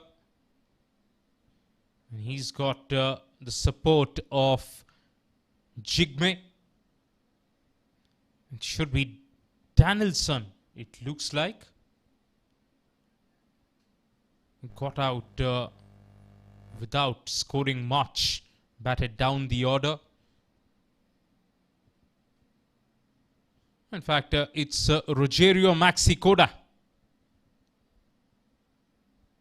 He's got a slip in position. There is a gully fielder waiting. Fine leg and the third fielder pushed back. First ball of the chase. Excellent delivery. Cut back in sharply.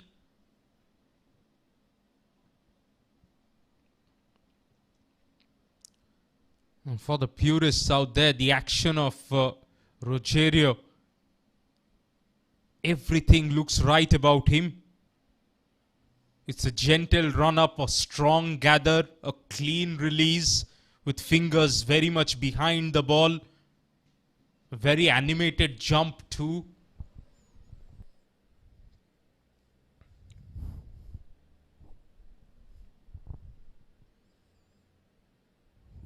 Oh, that was a marginal call there.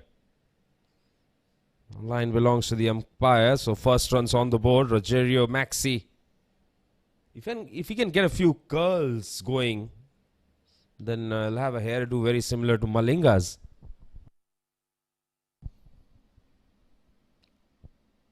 Nowhere remotely similar to the point of release of Malinga. Very high arm action from Maxi. That's why it has the seam presentation perfect.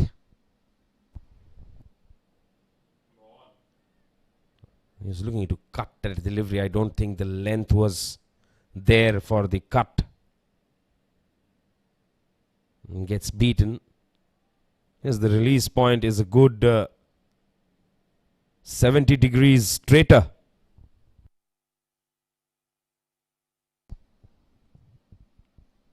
Very much like Malinga though.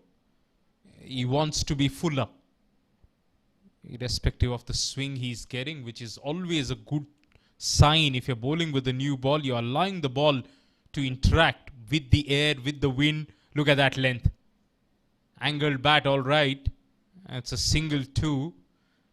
But from Maxi's point of view, he's doing everything right. So Tenzin Rapke is off the mark. So Jigme Namgyal Dorji will take strike. Jigme is perhaps the only batter that I've seen so far in this tournament who's also marked the off stump. And the only player in this entire Bhutan squad who has just one skill. More the reason why he should protect the stumps. Gone through him. Anything on that and that was out. Bad, it was LBW. Bat, well, eventually the keeper didn't take it. But Max is so close to be picking up a wicket. And you're talking about guarding the stumps.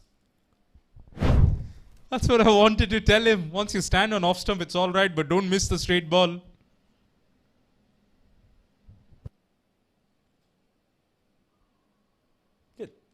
Normally, we see batters when they mark their guard. We'll talk about that in a bit. Looking to slap that one, gets beaten. There is a dot ball.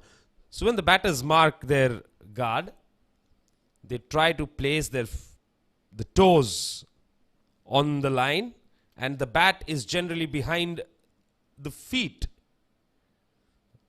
Quite a few batsmen, very few in fact, do this. That is, place the feet on a different stump and the bat on a different stump. Just shows that the stance is very open. All of that is fine as long as you can get into good position to defend the straight ball. He will get off the mark. Tight start from Maxi. 3 runs on the board.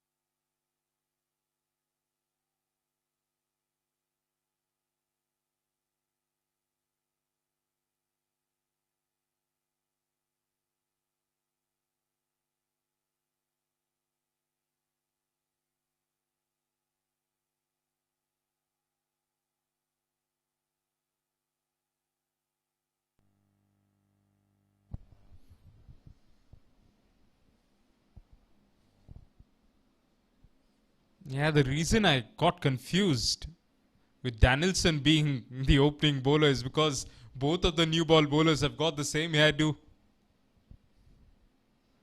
Danielson, Johannes Howe gets the new ball from the far end. He's much slower though from what we saw in that first over. Excellent sliding stop. Putting all of his body on the line. Save 2.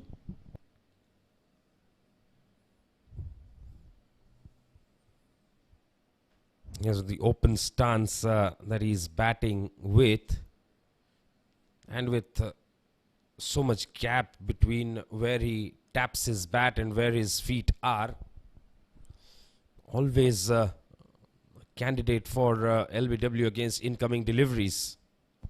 Candidate for being bold as well, which is why he kept that out defensively.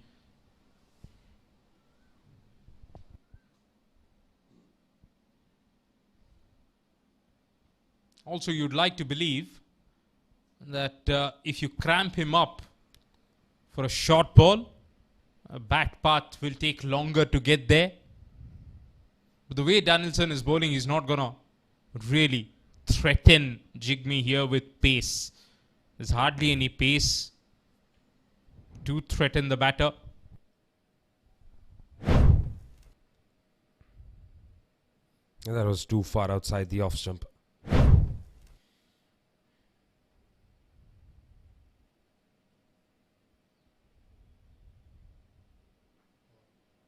Yeah, that's more like it. He needs to bowl more there.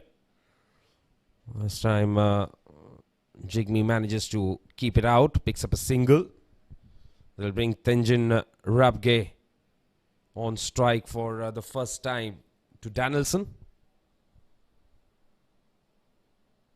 We saw when Indonesia batted, I think we're off to a good start. 20 odd inside the first 3 overs. So if Bhutan can replicate that, that is the first job done. Came back in sharply there. And Tenjin brought the bat down at the right time to hit it straight to the fielder.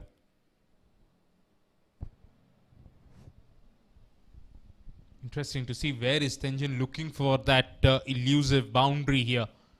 Perhaps can shuffle across, open up the onside. Now he stays leg side of the ball, just blocks it. Required run rate touching 7 already. Very important, you don't let that go through the roof inside the power play. Keep it in check at least in the first 6 overs, then you have time and space to get the singles. Pushed away again straight to that fielder. So that will be the end of the over. 2 overs. Saves 2 more. Yes, he gets half a boundary for that half a shot.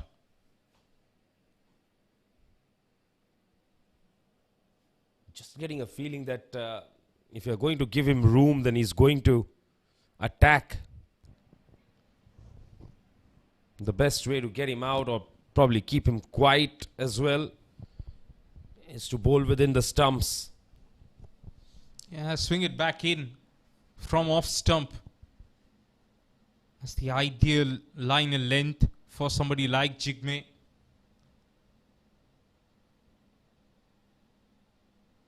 Maxi can afford to go really full too. Every time they've given him room, he's cleared the front leg and gone through the offside. Very, very important that as a bowler you pick this up and then you bowl accordingly. How much of watching the batter, especially in modern day cricket, that has come into play. Irrespective of what your strengths are, you got to be bowling to the batter's weakness. Read the body language. That's more like it. See, all he could do is tap it back to the bowler. And while we talk about what Maxi must try and do, this little knock should be enough for the support staff or whoever the batting coach or the mentor is to just have a quiet word with Jigme that we don't want to turn your technique upside down. We just want you to get slightly tighter in terms of how you set up, especially against the new ball. With an offer, bat comes down. Fumble, just one more.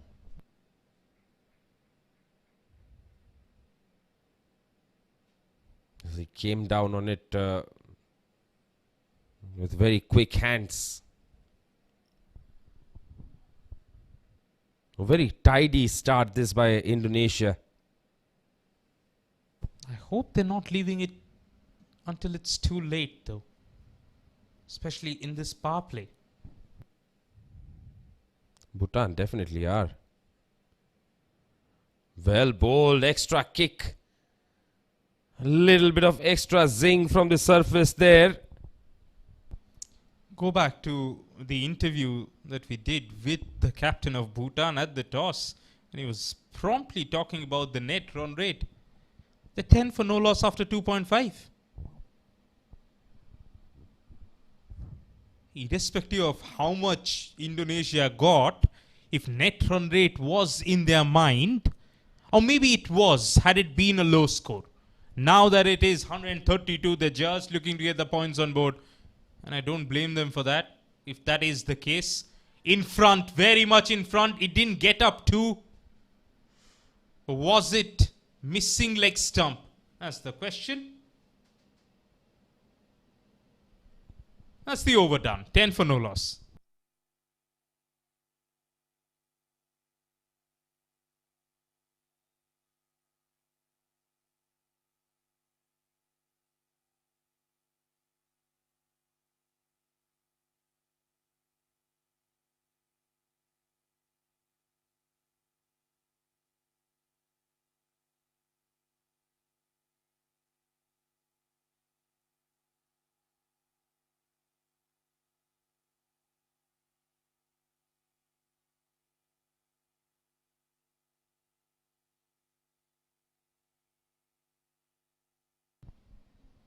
Danielson to continue. Jigme wanting to go over mid-off. No connection.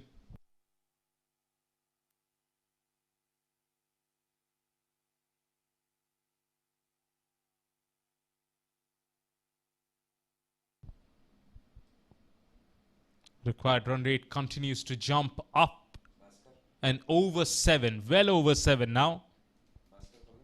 Slashed away. Likes opening up the offside. Does Jigme, and there was plenty of width on offer. Lovely hands that Nishant mentioned going through the ball. It's a much needed boundary for Bhutan.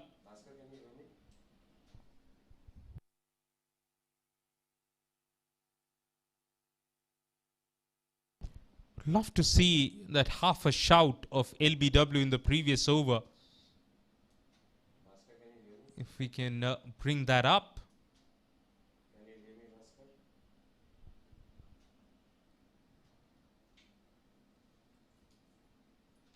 It was Tenjin who was on strike. Now it's Jigme again.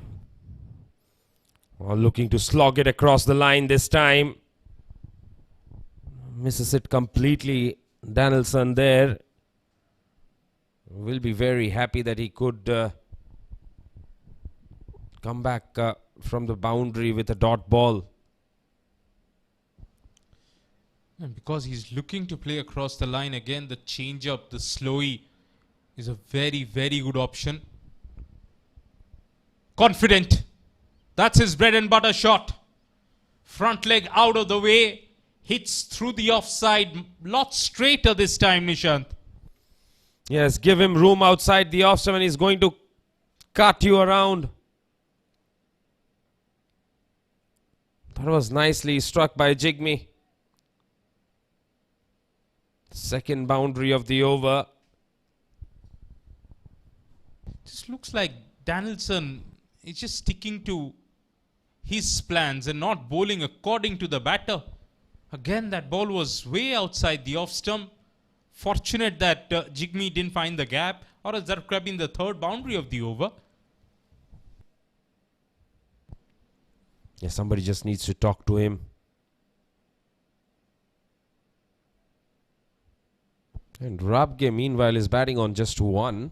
He's faced 8 balls. Just how the Indonesia opening partnership began. 19 for no loss after 4.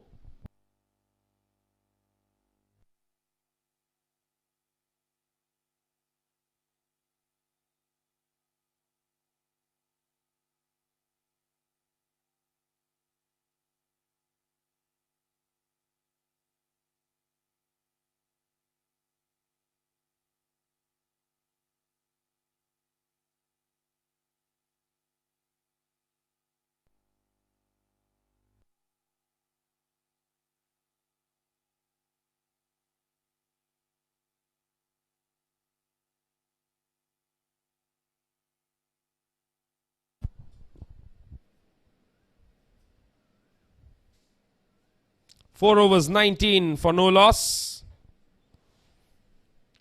Rogerio into his third over. 2 overs, none for 6. Jigme on strike has been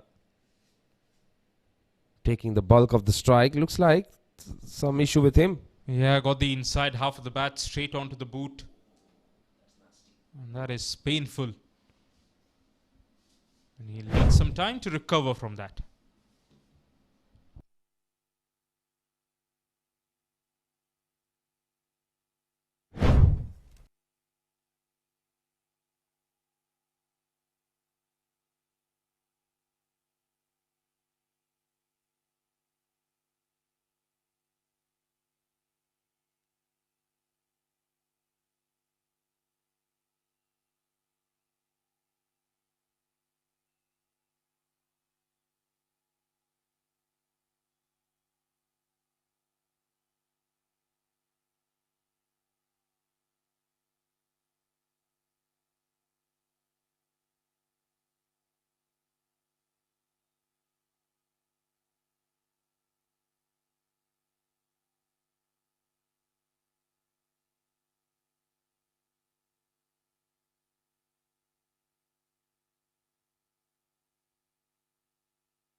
That bit of a stoppage must not have done Jigme a world of good.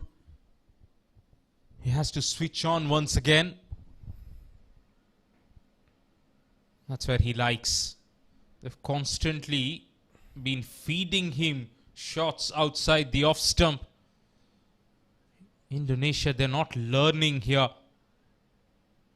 113 needed from 94, but the only way Bhutan will get there is if this partnership flourishes on.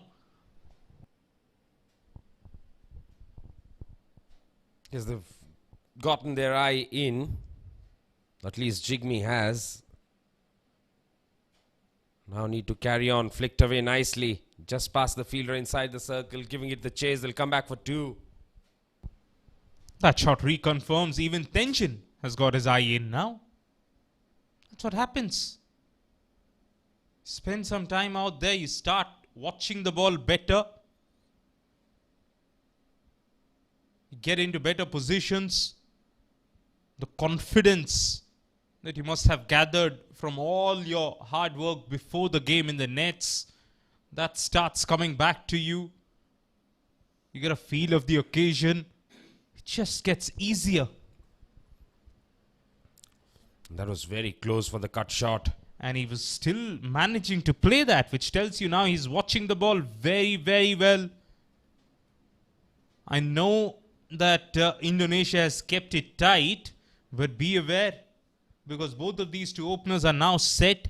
They'll slowly try and accelerate come the last 2 overs of the power play.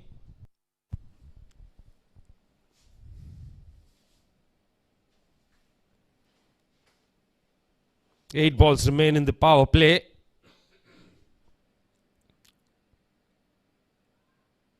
And both these batters, they look very good on the offside. Also, it's a testimony to where Indonesia has bowled to them so far. Little to one side on the pitch. I mean, you'd rather bowl outside the off stump than on outside the leg stump, of course. But yeah, you got to mix it up so that you're not predictable. Last ball.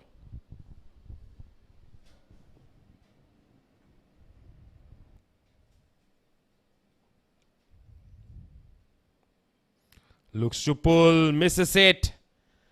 Dot ball to finish over number 5. It's 22 without loss after 5 overs.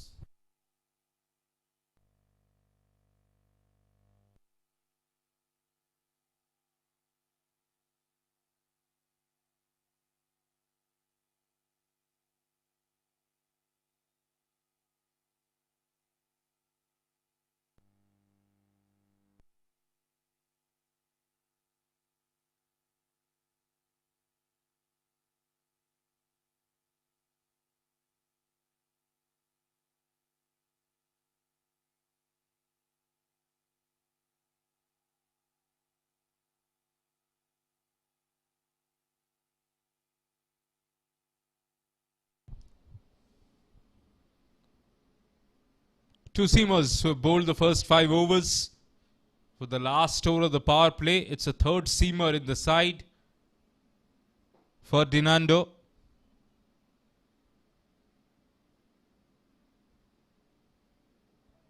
And beats the batter quite convincingly there. For a set batter, that's such an awkward way to play that ball. Jigme. And it was also outside the off stump, maybe just trying to look at the new bowler and not really committing to that drive which he likes so much.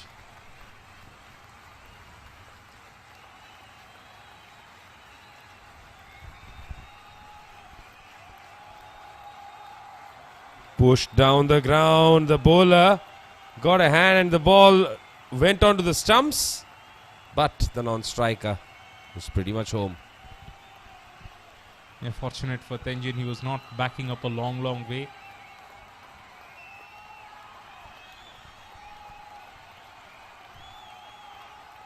Looks like straight drive is the toughest shot for Jigme because of his setup. Nowhere near the line of the ball. Only trying to hack it on the onside. Had that been on the stumps, that was that for Jigme. Yes, that is why we have been saying that it's so important to keep it straight. Maybe the message has been passed to Ferdinando before the start of his first over that you got to bowl straighter, and he's doing so. Chance taken. We saw a similar catch that was dropped in the first match. Not this time. So Bhutan have lost their first wicket. Indonesia on top, having picked up that first wicket with only 22 runs on the board. Yes, this is absolutely delightful for the Indonesians. They've managed to pick up a wicket at just about the perfect time. Last over of the power play.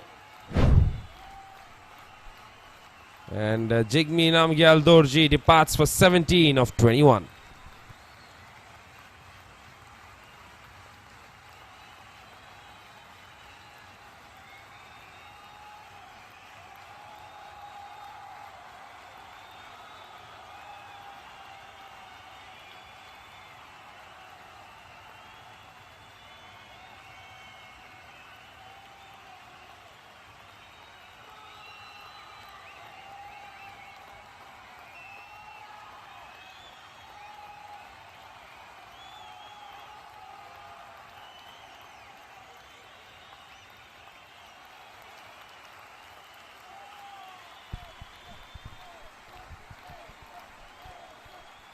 In at number 3 is the bowling all-rounder.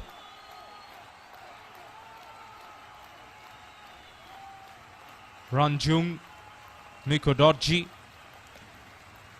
bowled his quota of 4 overs, got the semi-new ball, and now batting number 3. And he's on the move straight away. Good placement to get off the mark.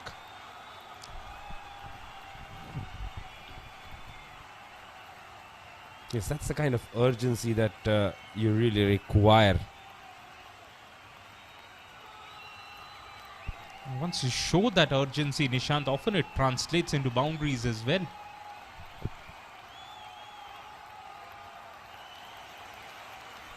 Put away, they're looking for a quick single. Nobody backing up at the bowler's end. They managed to pick up another single.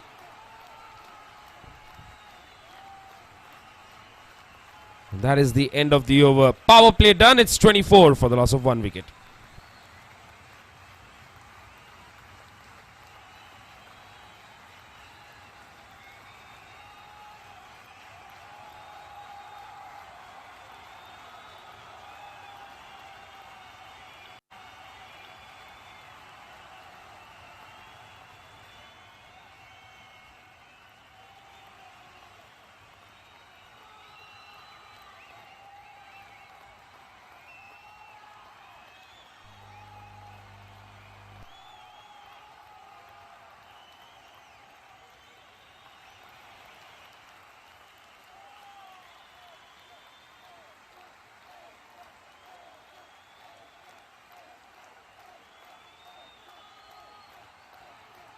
Paddy Survey, gentle military medium, fourth seamer on display here.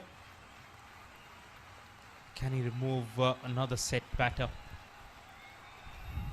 Good looking drive, long off, keeps it to just 1. That was pretty nicely done. Just easily playing that one away.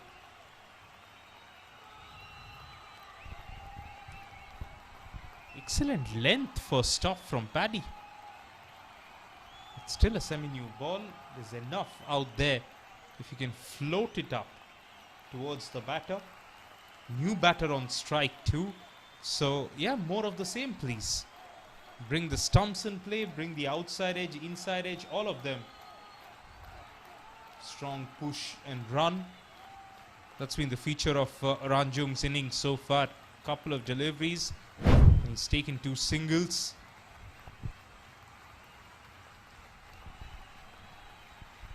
He's looked very comfortable doing that. Pick up the ones and twos. Paddy taking that extra fielder from the onside and having a short cover in position to stop the single through the offside. This will make Tenjin look for a single on the onside and might bring the angled bat into play. Maybe that's the idea from Paddy. Beautifully driven again, but long off is in place. So that will be just a single. 3 singles so far in this over. Paddy bowling a very nice line here. Tight. On off stump, just like that.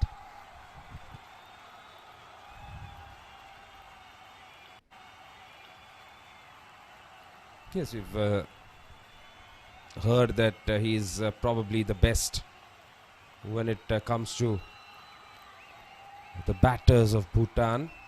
Rely a lot on him.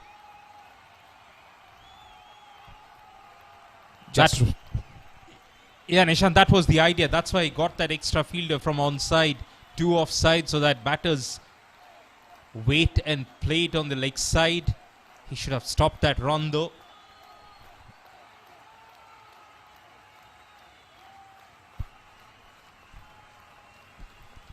Now for the last ball, short cover has gone back a couple of pieces.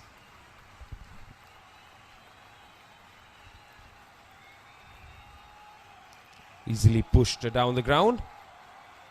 Single taken. And that will be the end of the 7th over, 29 for 1.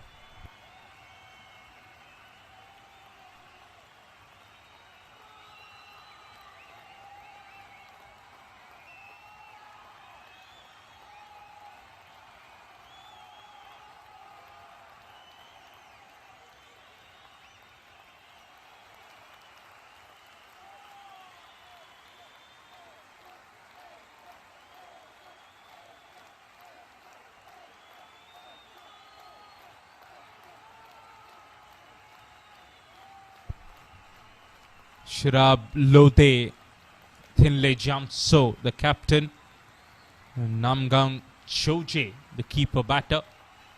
You expect these three to score the bulk of the remaining runs. As long as this partnership continues to score at a good rate, they'll be okay.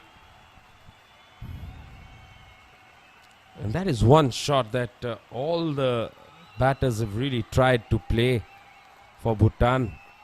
The cut shot to deliveries that have been close to the body or maybe not short enough.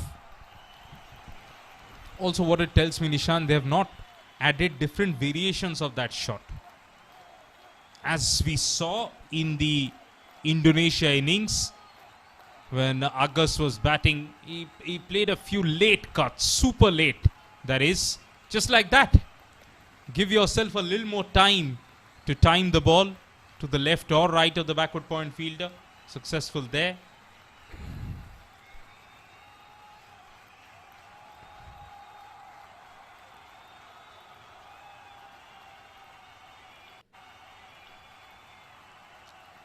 So runs, as long as they keep coming in singles, I don't think they're really going to trouble Indonesia at all.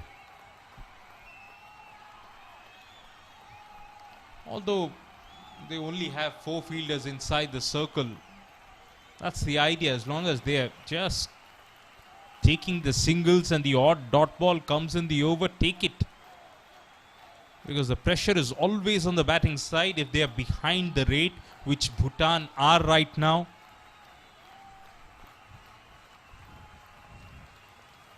Excellent change in pace. Saw the batter coming down the track and just rolled his fingers on that one. Rabge 8 from 20. You might not see that in his body language, but he must be panicking from within.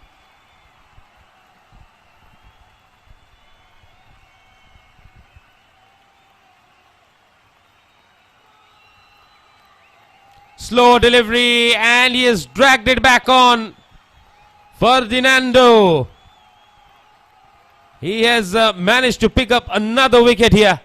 Panic written all over that shot. Change of pace, all right. But the bat had come down very early. Pushing forward.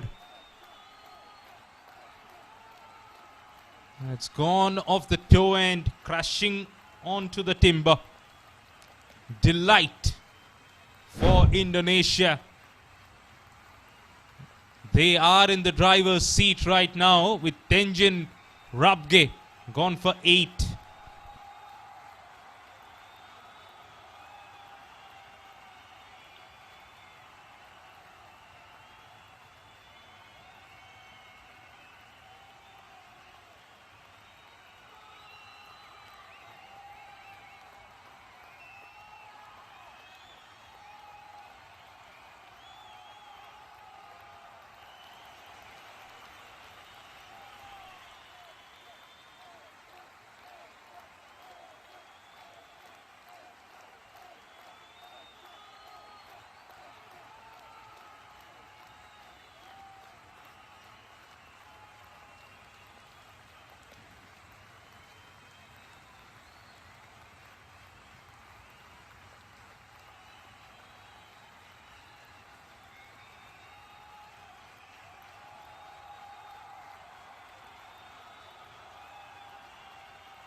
Suprit Pradhan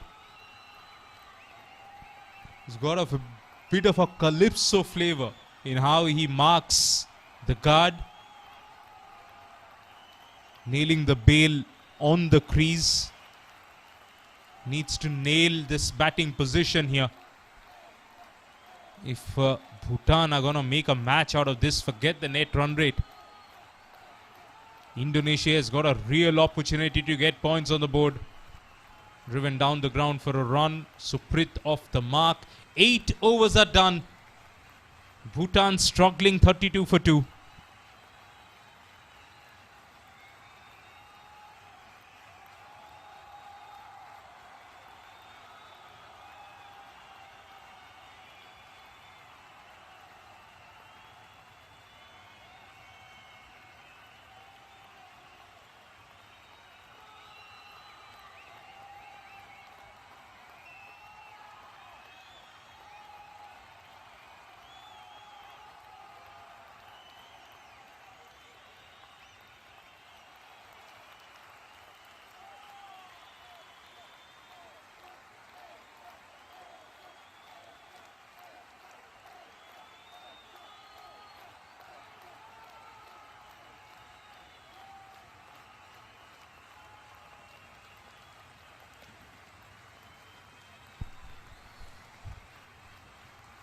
PR Surve into his second over, bowling to Suprit. Suprit playing it very late there. Manages to pick up a single.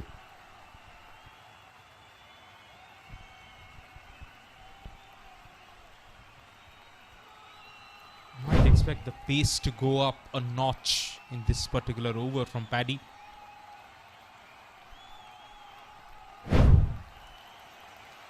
Having said that, shouldn't really lose the track of the line and length that he's been so good with, just like that. So Ranjung was running the first one very hard there, but Suprit was not interested in the second at all.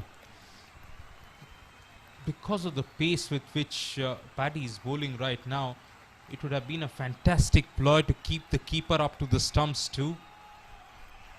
He's got his cap on and he's standing back. That necessarily doesn't put a lot of pressure, especially on the new batter. Inside edge, that will run away to the fine leg fence for 4. Lucky boundary there for Suprit.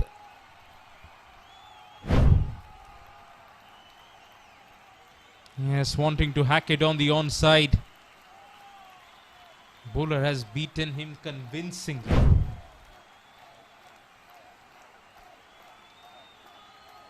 They were desperate for that boundary. Required run rate now well over 8. In fact, if you think of it, they need one more in this over. Tickled away this time. That's a much better shot. More convincing result, the same. Back-to-back boundaries for Suprit then. And just what we anticipated in trying to bowl a touch quicker, Paddy Rajaram has missed his line twice. You'll have to say the previous ball he was actually unlucky. But this one definitely down the leg side in the attempt of bowling slightly quicker. It's a bad bargain, especially for a military medium bowler. I can understand that for an express fast bowler. When you're trying to go to 145 from say 138 or so, if you want to go to 115 from 110 and then you're giving away boundaries, it's not a good bargain. It doesn't really affect the outcome much.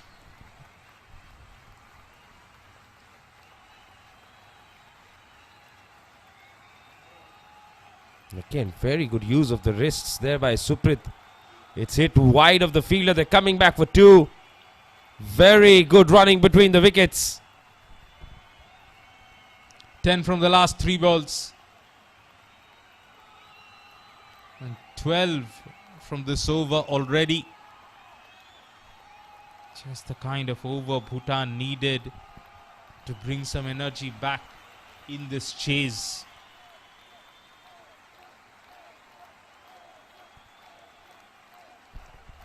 Last ball. And Padmakar will get his dot ball in. 9 overs bowled, 44 for 2.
Just what Indonesia should have been looking to do is now take pace off completely. Time for some spin. Leg spin, that is. Hardly carried to the batter, let alone the keeper. Died on its way. Single down to the sweeper fielder.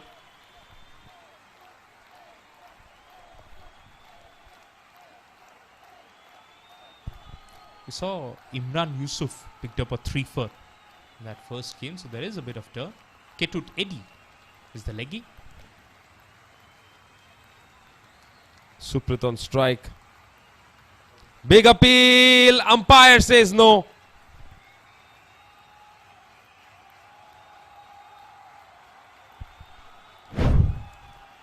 Was the impact outside leg stump? No, it wasn't. It wasn't. No bat involved. You don't have the ball tracker, but that should have been crashing onto the stumps.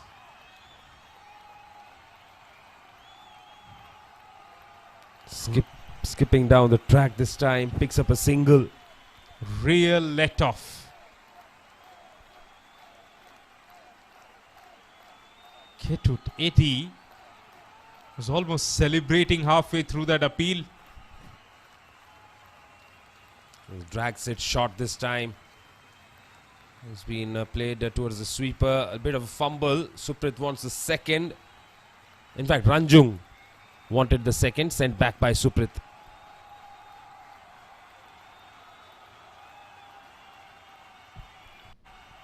"86 from 62. In search of a big over, this batting partnership.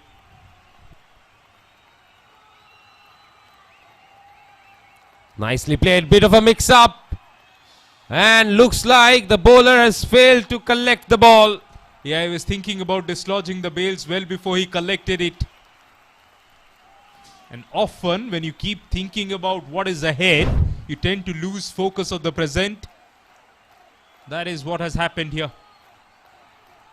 Good from Paddy. Decent throw. And then, Polo was unable to do the bare minimum. Right, Suprit seems to be getting the cramps. It's a hot day out there. Take some time to recover from that. And that should be drinks as well.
Looks like Suprit is feeling better now. That's what the umpire was just checking with him.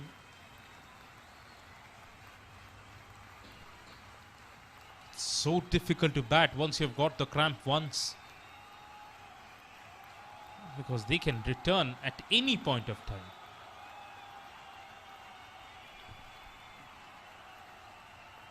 Slow and loopy was another shout. Umpire has called it an over. At the halfway mark, run scoring has been really slow. Bhutan need 85 from the last 10 overs.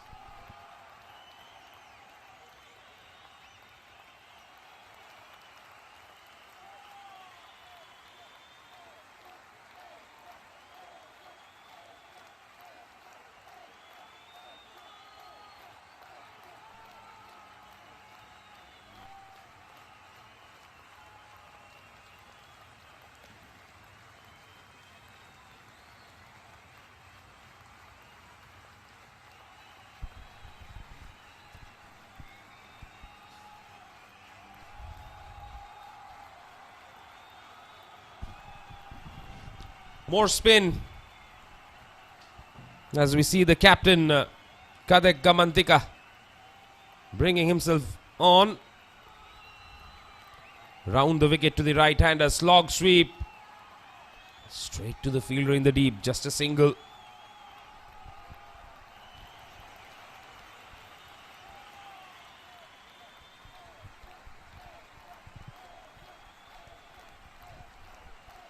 And it's time for a change in voices as Richard comes into the comm box. Bhutan seem to be in a bit of a trouble here, Richard, in this run chase. Yes, the Indonesian seam attack started very well, and Fernandinho took 2 wickets. Bowled very nicely. Turned to spin. Let's see if this will change Bhutan's fortunes.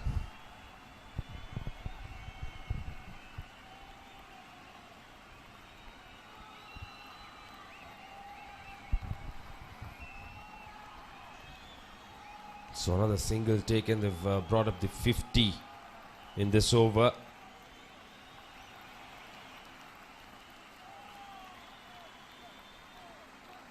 And he's got his man.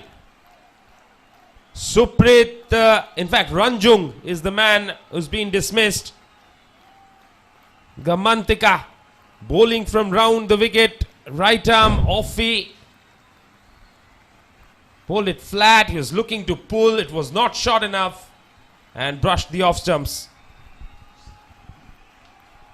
Some nice celebrations there from the captain.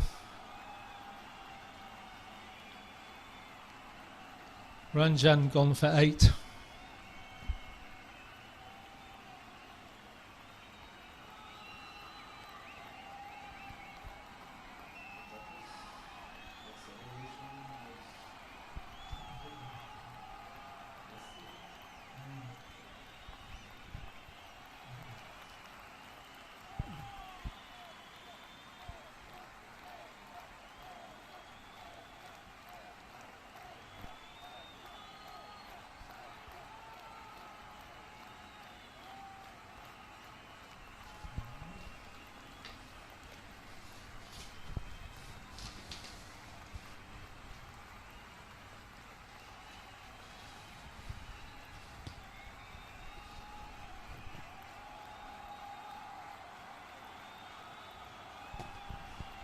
Tash Puncho is the new batsman, so Captain Tinley still down the order.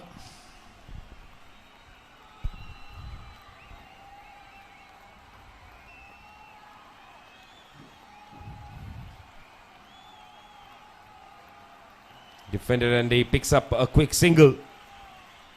Good running between the wickets there. And lost the 3rd wicket. Indonesian captain striking at a very good time.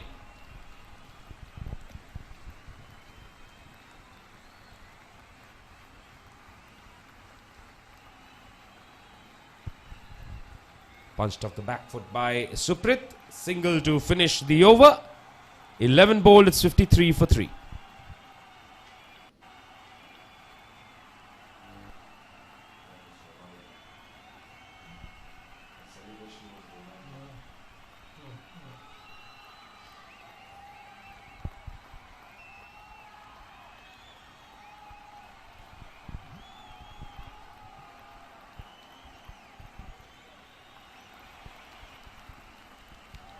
So 80 runs needed off 9 overs. Suprit Pradhan, 17 not out off 12. He might have to play the major innings.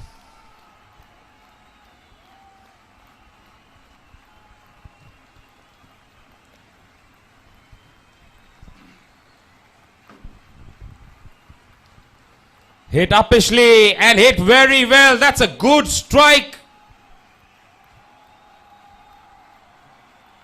What a lovely shot from Suprit there.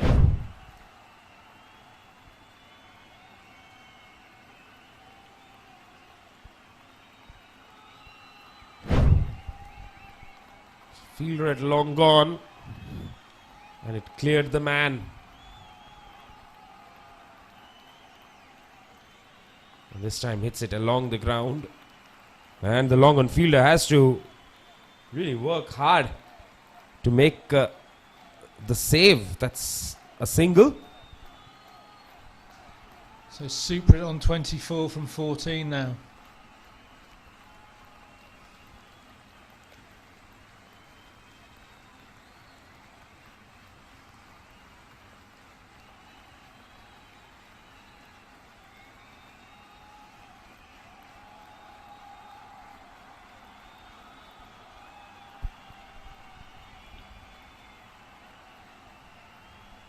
Very good delivery from a leg spinner.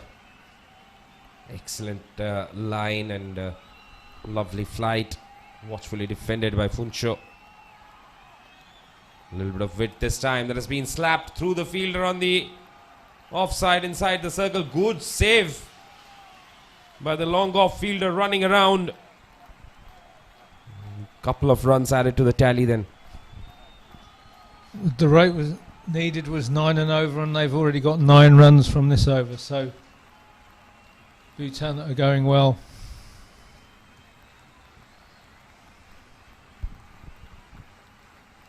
Nicely bowled, and Ketut fails to collect it. So will allow the single to be taken. That's more like it. What a 6 of the first ball of the over does is that it always gives you a chance to maximize the over. You don't really have to take risks after that.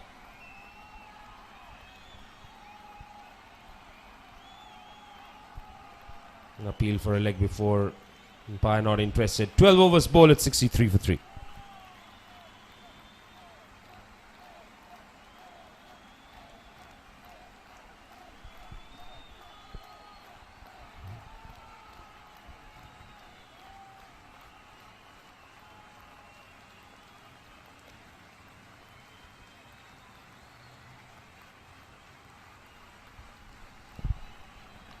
.70 required off 8 overs, so he could be in for an exciting finish, as Indonesia did struggle a little bit in the second half of their innings, so the rate is still manageable for Bhutan.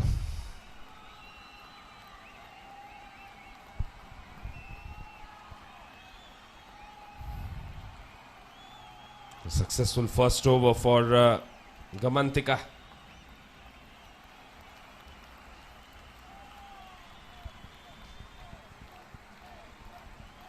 That's swept straight to the fielder in the deep, just a single. Suprit back on strike. He's batting on 24 of 15.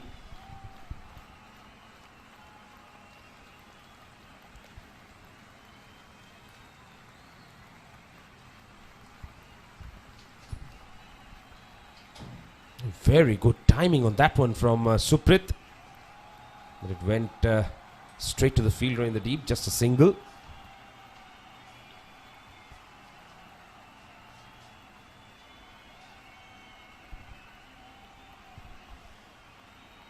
Funcho wanted a single this time. Suprit sending him back. Well bowled. Kadek is not giving them any room whatsoever. Funcho will be on strike. This time he pushes it too far outside the off stump.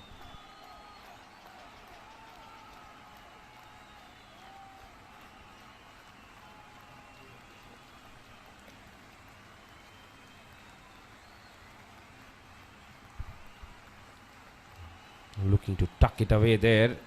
Inside edge onto the pads, and they pick up a quick single. Final delivery of Gamantika's second over.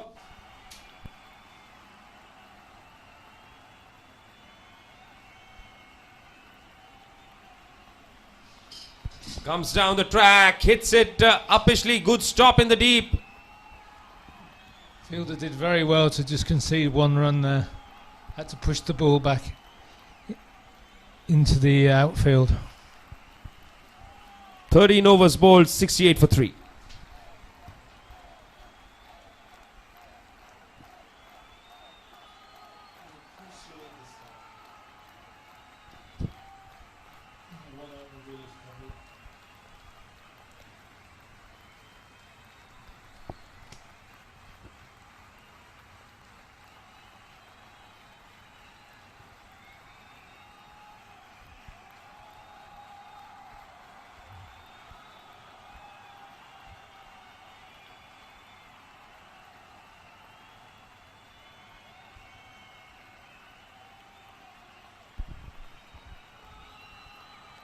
That Bhutanese warm is well below Indonesia's. 7 overs to go after this. 65 needed to win.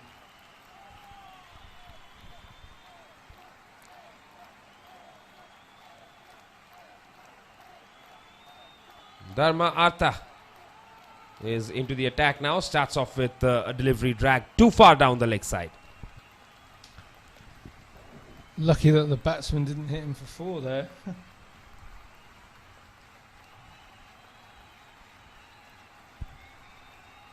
Although a lot of captains would believe it's better to be hit for a boundary than concede a wide.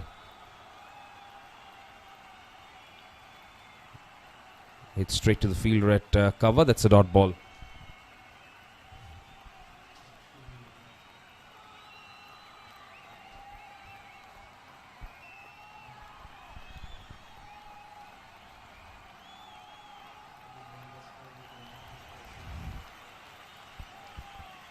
(26 of 18).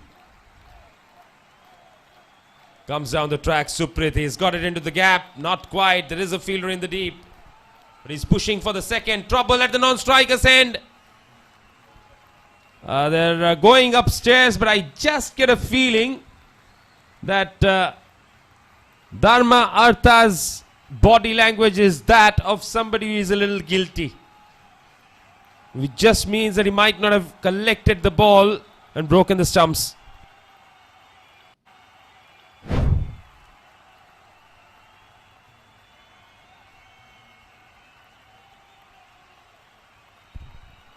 Yes, it looks like as if from that angle the ball has popped out of his hands. There comes the ball. Bails intact. The ball pops out and then the hand hits the stumps. And the batsman is well out of his ground, so there was quite a simple run out available there.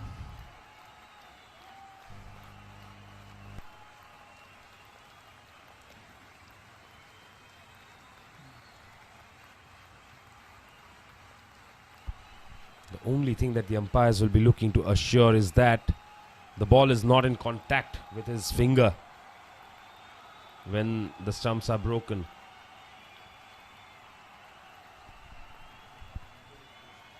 That is going to be the close call.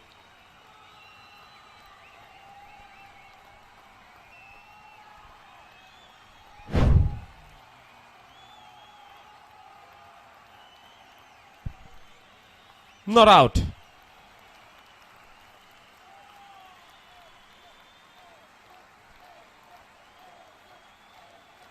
Suprit on strike. I think that's the reason why he actually pushed for that second run. He wanted to keep strike.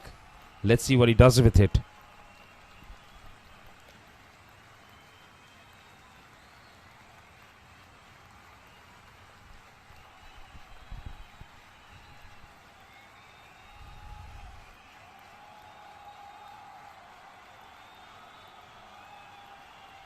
All set. Dharma Artha shuffles across, sweeps, and it's gone straight to the fielder's hands. So Bhutan did not make the most of that run out survival, and Suprit just hit the next balls to deep mid wicket.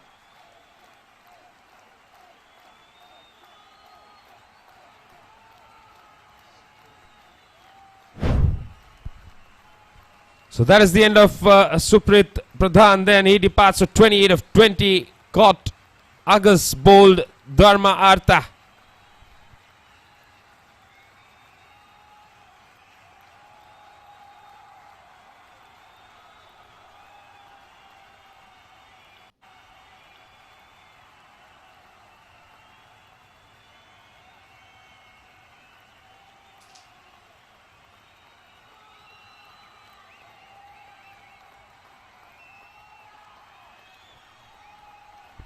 Here's the Bhutan captain, Tinley Jamcho. Played a lot of cricket in Thailand over the years. Went to school in Chiang Mai.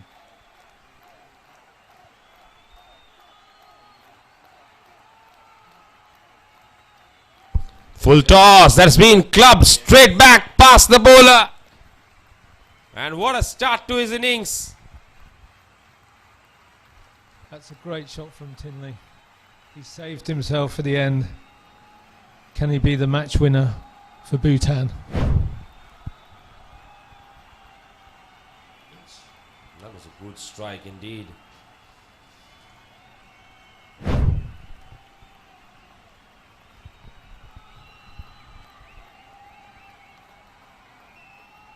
And he goes for it again, this time too far outside the off stump. Put down.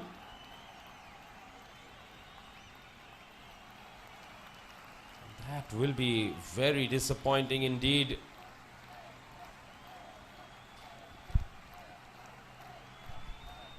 What a chance for Indonesia there to get the danger man out. Second ball. Ketut Eddy dropping the catch.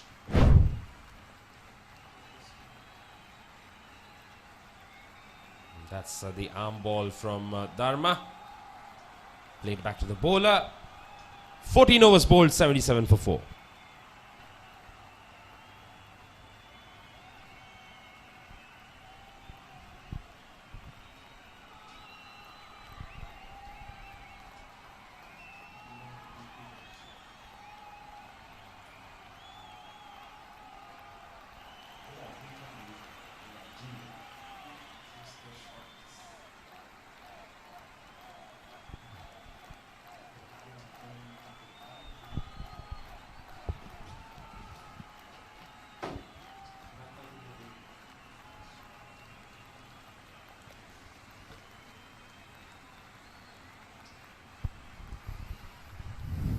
Tash Puncho to face Gamantika. That's nicely played. But there is a fielder in the deep. They're coming back for 2. Good running.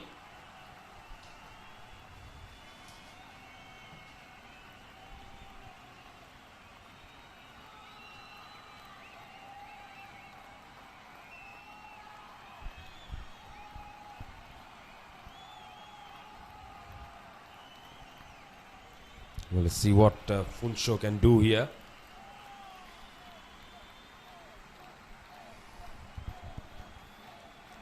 Pushed straight to the fielder. Dot ball. Tell us more about Jamsho, Richard.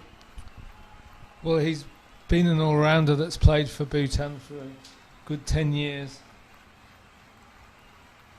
And he played for the junior teams before that. They always came to Thailand and played in ACC tournaments at under 16 level, under 19 level, now at adult level. It was great when the Bhutanese team came to play. It used to be 50 overs, now it's more 20 overs style. And he goes for it. It's over the top, but there is a fielder in the deep. So just a single. And this is the intent that Jamsho has shown here, which was lacking early on. I think only Suprit came close to showing a bit of intent. Oh, that would have been troublesome. Just picking up a single on that occasion brings Jamsho back on strike.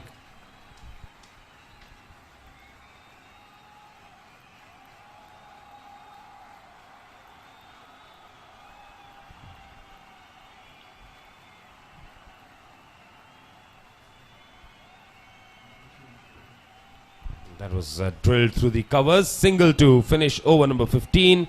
It's 83 for 4.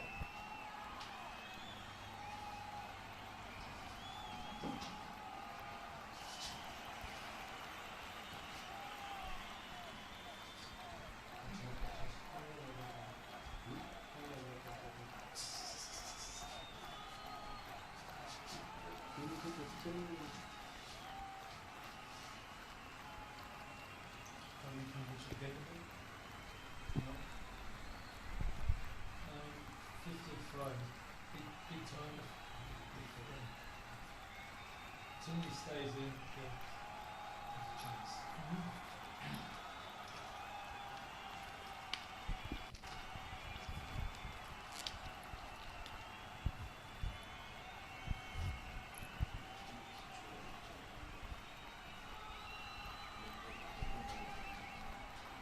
So 50 needed off 5 overs.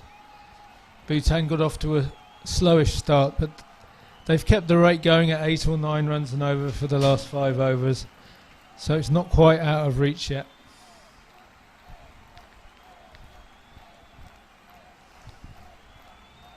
Ferdinando has got 2 for 5 so far. He's the next challenge in front of Thinley Jamso. 8 of 5. He's got a very good hitting base, as we call it. And then has got fast hands.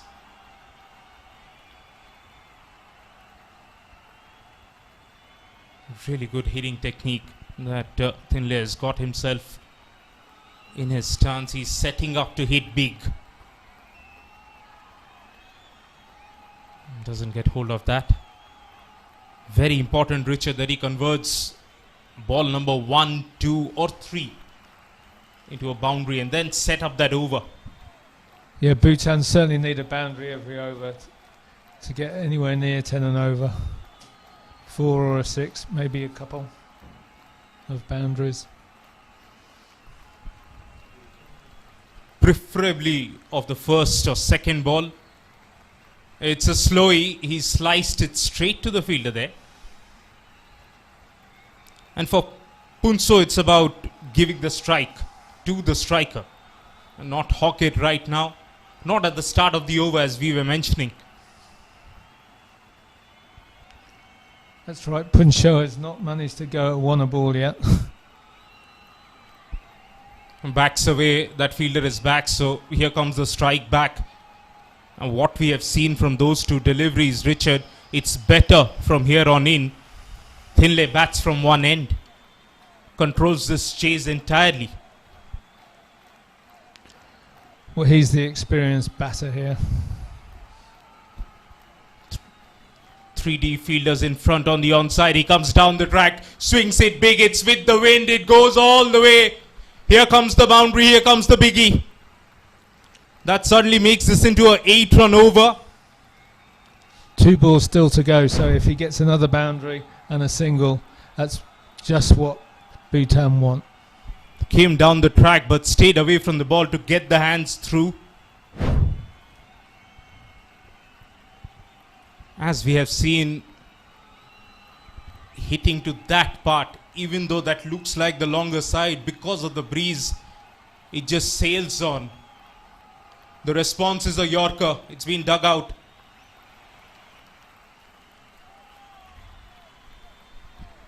Can Tinley find another boundary off this last ball of the over? Wouldn't he want to keep the strike? I think it works both ways. If you get it in the slot, still go for it. Yeah, if he can hit a boundary. But if he can only get a single, at least he'll be facing the next over.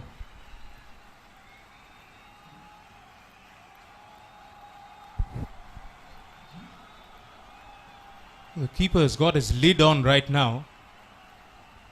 Or he's going to get up to the stumps. That's a good technique. Just to stay as close to the stumps as possible. So if in case Thinley looks to rotate the strike, I don't know, overbalances maybe. Single is on here still. Straight back past the bowler. It's hit very well. They'll dive, but in vain. Here comes another boundary. Chunky over from Thinley. Very much in his second home here. He's doing everything he can to take Bhutan home. 95 for 4 after 16.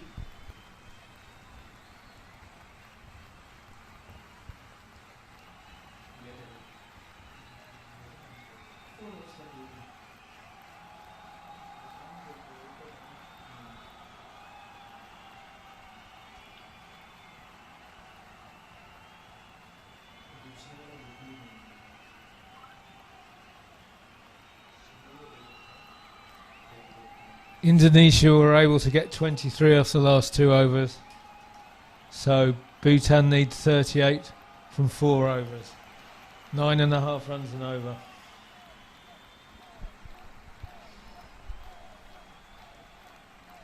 Really interesting how the Indonesia bowlers operate from here on in. It's going to be the off spinner once again. He'll continue to bowl from round the wicket. He's been trying to push the ball away from the right hander as much as he can. He's got the short third fielder up. Should just be one. Funso has done just the right thing. Gives the strike back to Thille. He's been batting strike rate close to 200 and has been showing a lot of power down the ground.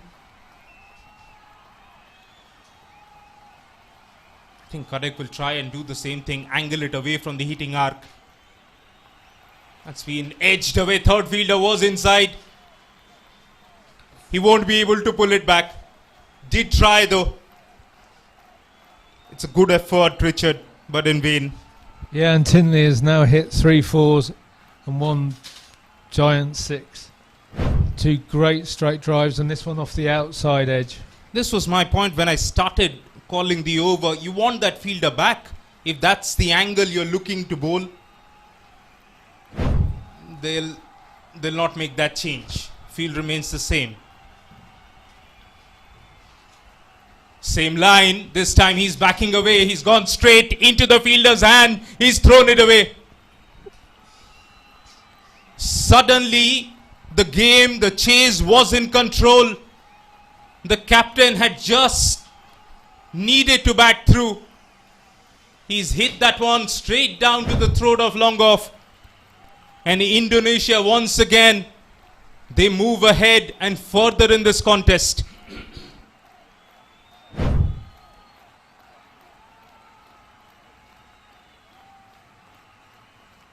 Strike rate of 209, 3 4s and a 6, but a brief stay for Thille.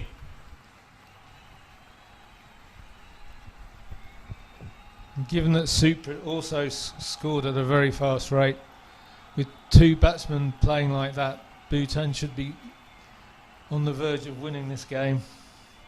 But with them getting out for 20s rather than carrying on, I think Indonesia might be able to see it home. Be batting in the first innings, Wahid showed that. On the surface, once you get in, you gotta go big.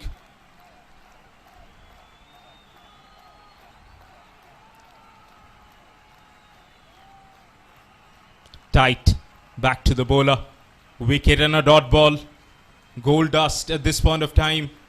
That makes the equation go steeper. 33 needed of 20. With suddenly Funso not striking it that well.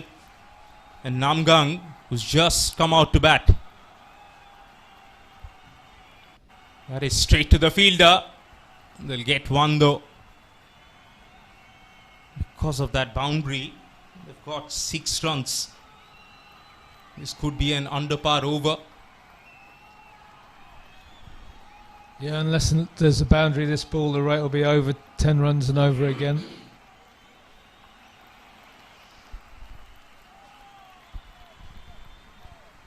The rate is over 10 runs per over for the last 3.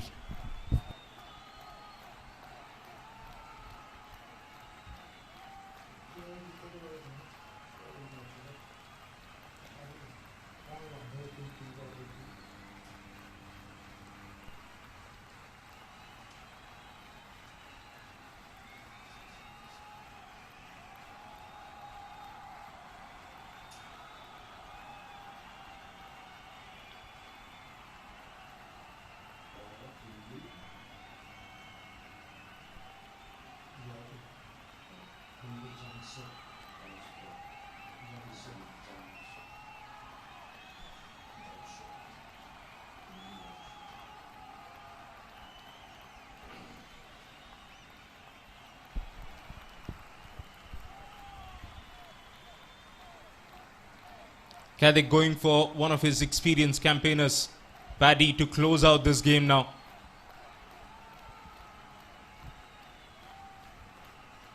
Perhaps that is the right call. Be bowling with very similar sort of a field. The sweeper back, long off, long on a deep mid wicket.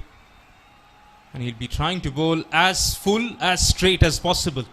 Just how he executes that first ball.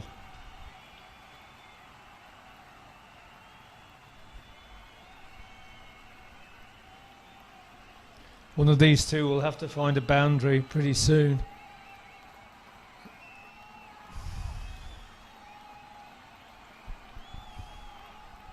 Block hole once again. It was Tinley who seemed to have the extra power. And had the presence and the charisma to pull off a chase like that. Those kind of opportunities, they don't come every day. It's very difficult to get to that position and then not make most of that. Another low full toss. He's difficult to get away, is Paddy. Only a couple of singles in the first half of the over. And suddenly, Bhutan need a flurry of sixes to get back. Not just boundaries. Right now, Funso and neither Namgang. Nobody looks in that zone to go big.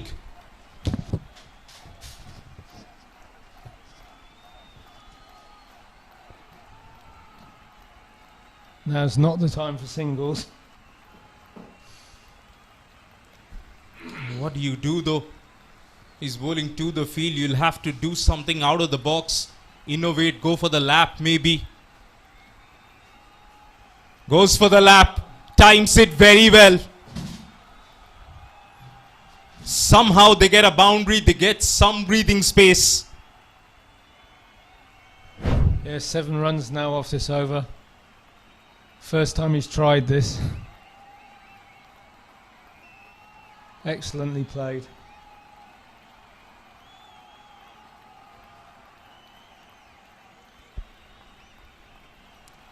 .24 from 13. That boundary keeps them alive.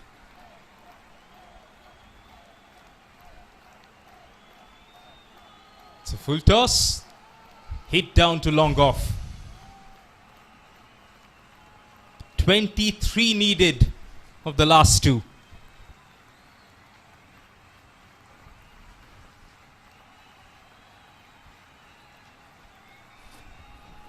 Indonesia also got 23 off their last 2 overs of the innings, so it is possible.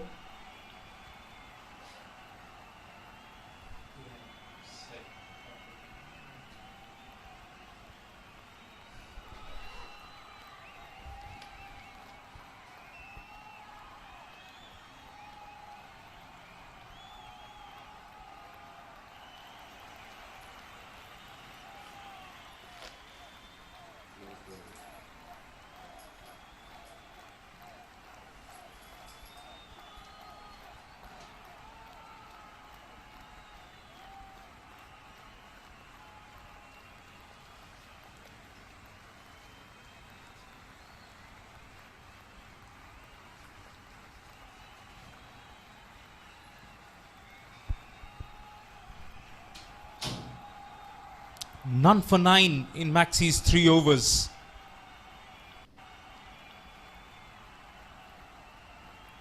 He starts this last one being hit straight to the fielder. His first wicket, another telling blow. And now that belief is even stronger in the Indonesia camp.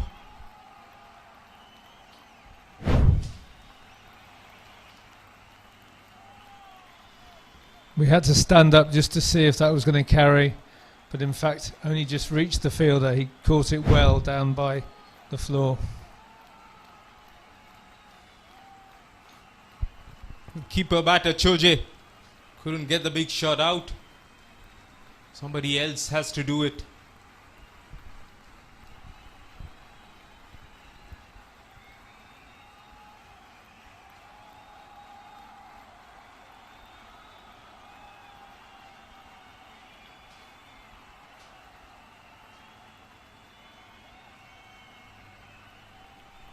Will one of the Bhutan tail enders be able to hit a couple of vital boundaries?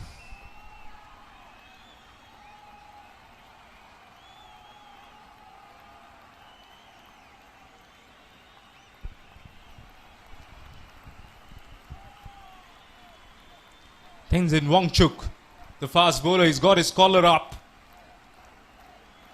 so that he can go back and lap that one. Good option though, very good option. Thinking boundaries is Tenzin, and that's a good sign.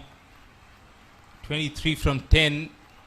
You'll back the fielding side at this point of time. But that spark of brilliance that you so time and again see in T20 cricket, Richard, there's always a possibility. That's right. Suddenly the lap shots came out in the last 2 overs of Indonesia's innings, and they paid dividends.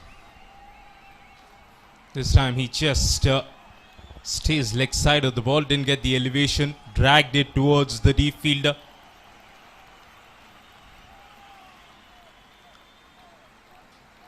Right up to Funso now. 15 from 9. No better time to get a boundary. 6 is the best option. But if you can lap it over that fine leg fielder maybe, still just keeps you in the hunt. Got into position quickly. He's lofted it. Once again, long gone takes it cleanly. They are celebrating. They know they're inching closer to that first win. 2 catches in an over to long on. Well caught.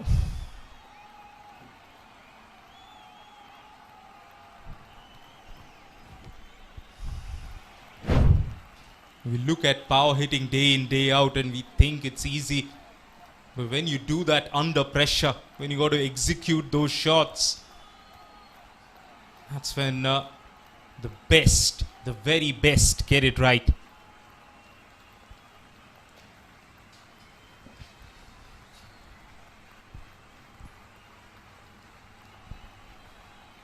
Meanwhile, Maxi has just bettered his figures. It was none for 9 before this over started. It's 2 for 10 now.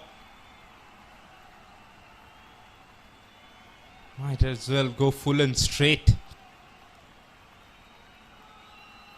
Holds the length. Outside the off stump, slashed. That bat swing looked good from Sherab. Just one though, so only 2 runs and 2 wickets off this over. Could be the decisive over of the match. Yeah, the game all but in the bag for Indonesia, having pushed Bhutan so far deep in the chase.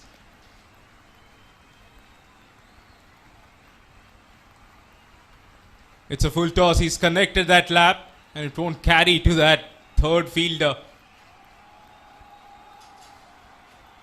2 for 12 in his 4 overs for Maxi, as he just bowled the over of the game. 20 needed from the last 6.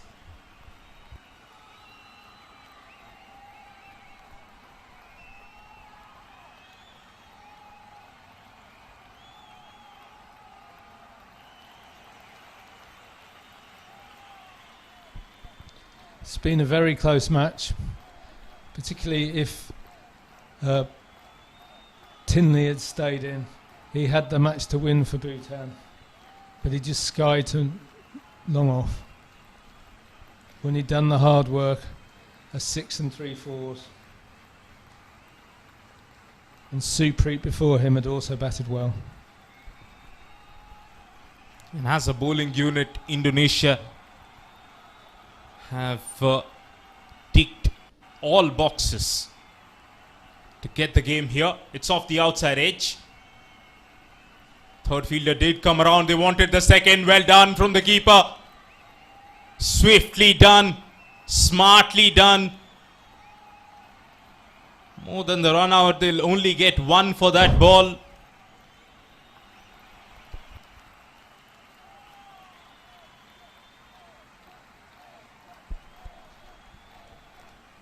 Calm and composed. Just took the bails off.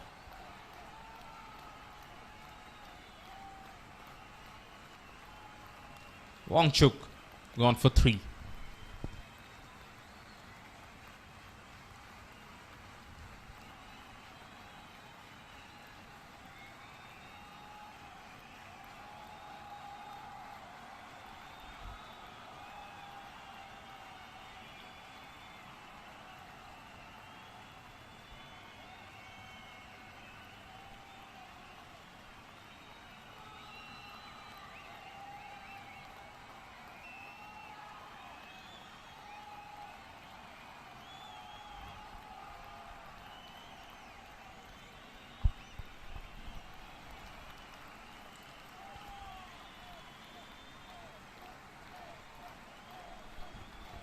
So he's just got to hit 4 fours or 5 fours to win off every ball.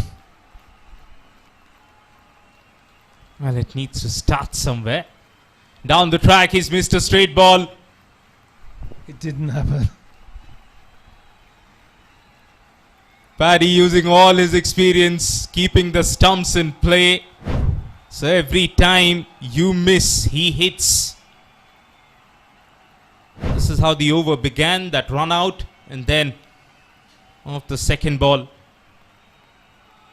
First ball duck for Namge Thinley.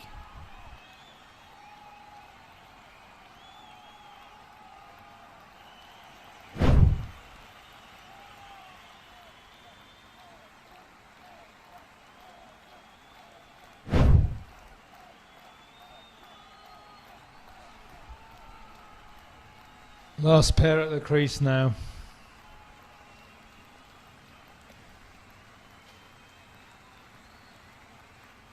Four wickets have come in the last 2 overs of this innings when 23 runs came for Indonesia. I think that just sums up the difference between the two sides. Yes, there have been moments where Bhutan has looked on top. They never really continued the momentum. It's a double down to the deep cover fielder. With the ball, there were patches when Bhutan kept the scoring down.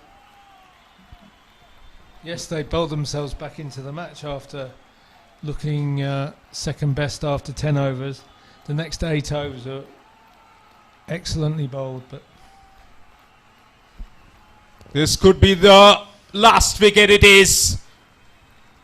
Paddy gets a couple of wickets in this particular over. He finishes with 2 for 28. 4 of them, 4 Indonesia bowlers amongst the wickets, and that tells you as a bowling unit they have defended that total so well to win this by 16 runs. Bhutan will know they had the game when their captain was really hitting to all corners. Then eventually hit one straight to the fielder. 23 from 11 for Thinley Jamso. That promised so much. Couple of others also getting to a start but not continuing and really owning up the chase, which is why they've fallen short here. And Richard, that is what I'm talking about. All of them bowlers used, but then look at 4 of them getting 2 wickets each, and then the left arm spinner with 1 wicket. So as a group, they complemented each other very well. And that is the luxury if a T20 captain has, that as a bowling group, everyone has a good day. That's just ideal. Story of this particular second game, Indonesia got up to 132. Now you look at Anjar and Kiribushankar's contributions differently. They were the only two batters who got into 30s. That proved to be too much. In the run chase, Bhutan got close, but Indonesia eventually won the game by 16 runs. Tomorrow, match number 7, it'll be Singapore taking on Maldives. Right now, as we dive into a little breather, you'll catch Nishan Majidia with the post-match presentation party.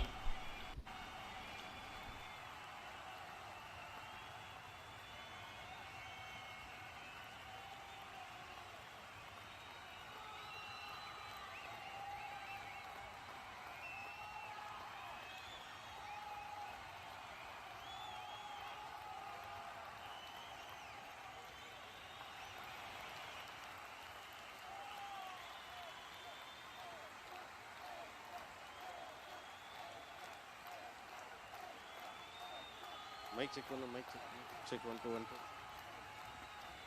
1 2 1 2 on ஆயிடுச்சுடா check 1 2 1 2 1 2 check 1 1 2 1 2 1 2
talking about all of them bowlers used, but then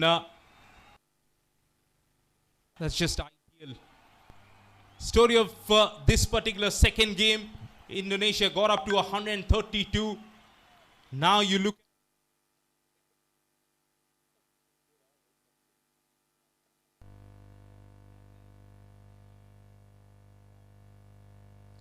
Very good evening, ladies and gentlemen, and welcome to the post-match presentation of the ACC Challenger Cup.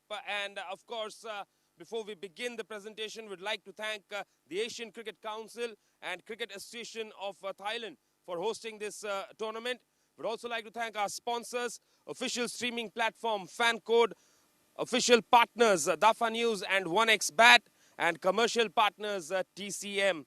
So the sixth league match of the tournament, Indonesia has defeated Bhutan by 16 runs. Congratulations to Indonesia.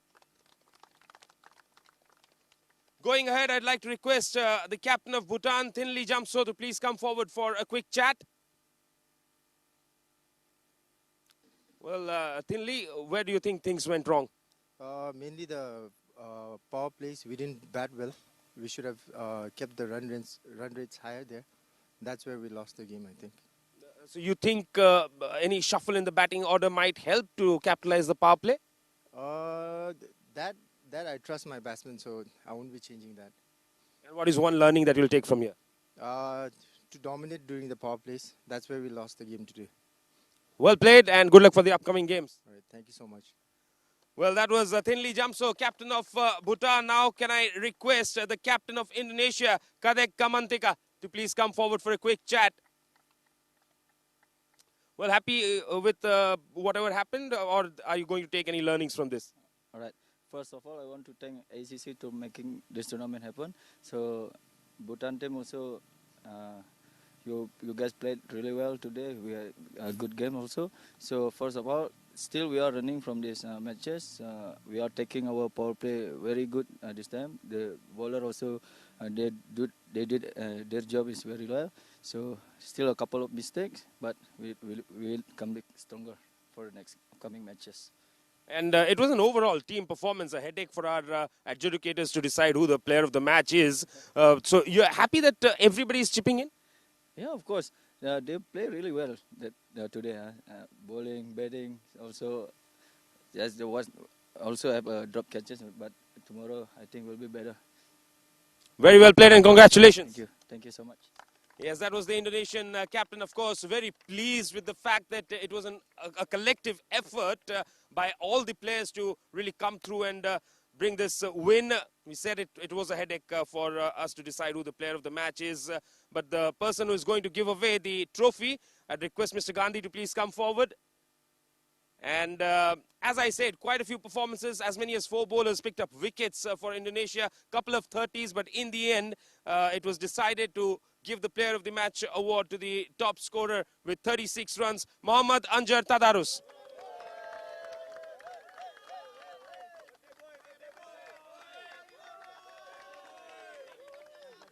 He receives the trophy from Mr. Gandhi, the match referee.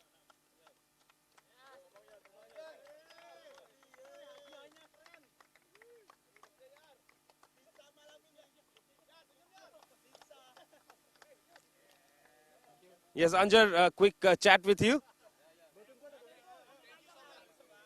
Oh, very well played. You're really striking the ball well. Yeah, I just try to what I can, and because my friend always support me, and yeah, today is special day because I'm birthday today. Oh, that's a birthday boy. Wish you a very happy birthday. And this is a nice birthday gift as well. Yeah, I hope in this second match we can play better than today. So there are 2 reasons for you to throw a party tonight. I hope you have a lot of fun. I don't know, maybe. Yeah. Very well played. Congratulations. Thank you. Right then, the birthday boy, Mohammad Anjar Tadarus, the player of the match as well. That's all we have for today. Of course, tomorrow is a very important day because Group B encounters begin tomorrow. And, of course, the host country, Thailand, will be seen in action as well. So do not forget to tune into the Fan Code app and of course the ACC YouTube channel for all the action. Till tomorrow, on behalf of everybody, it's goodbye from Nishant Majidia. Do take good care.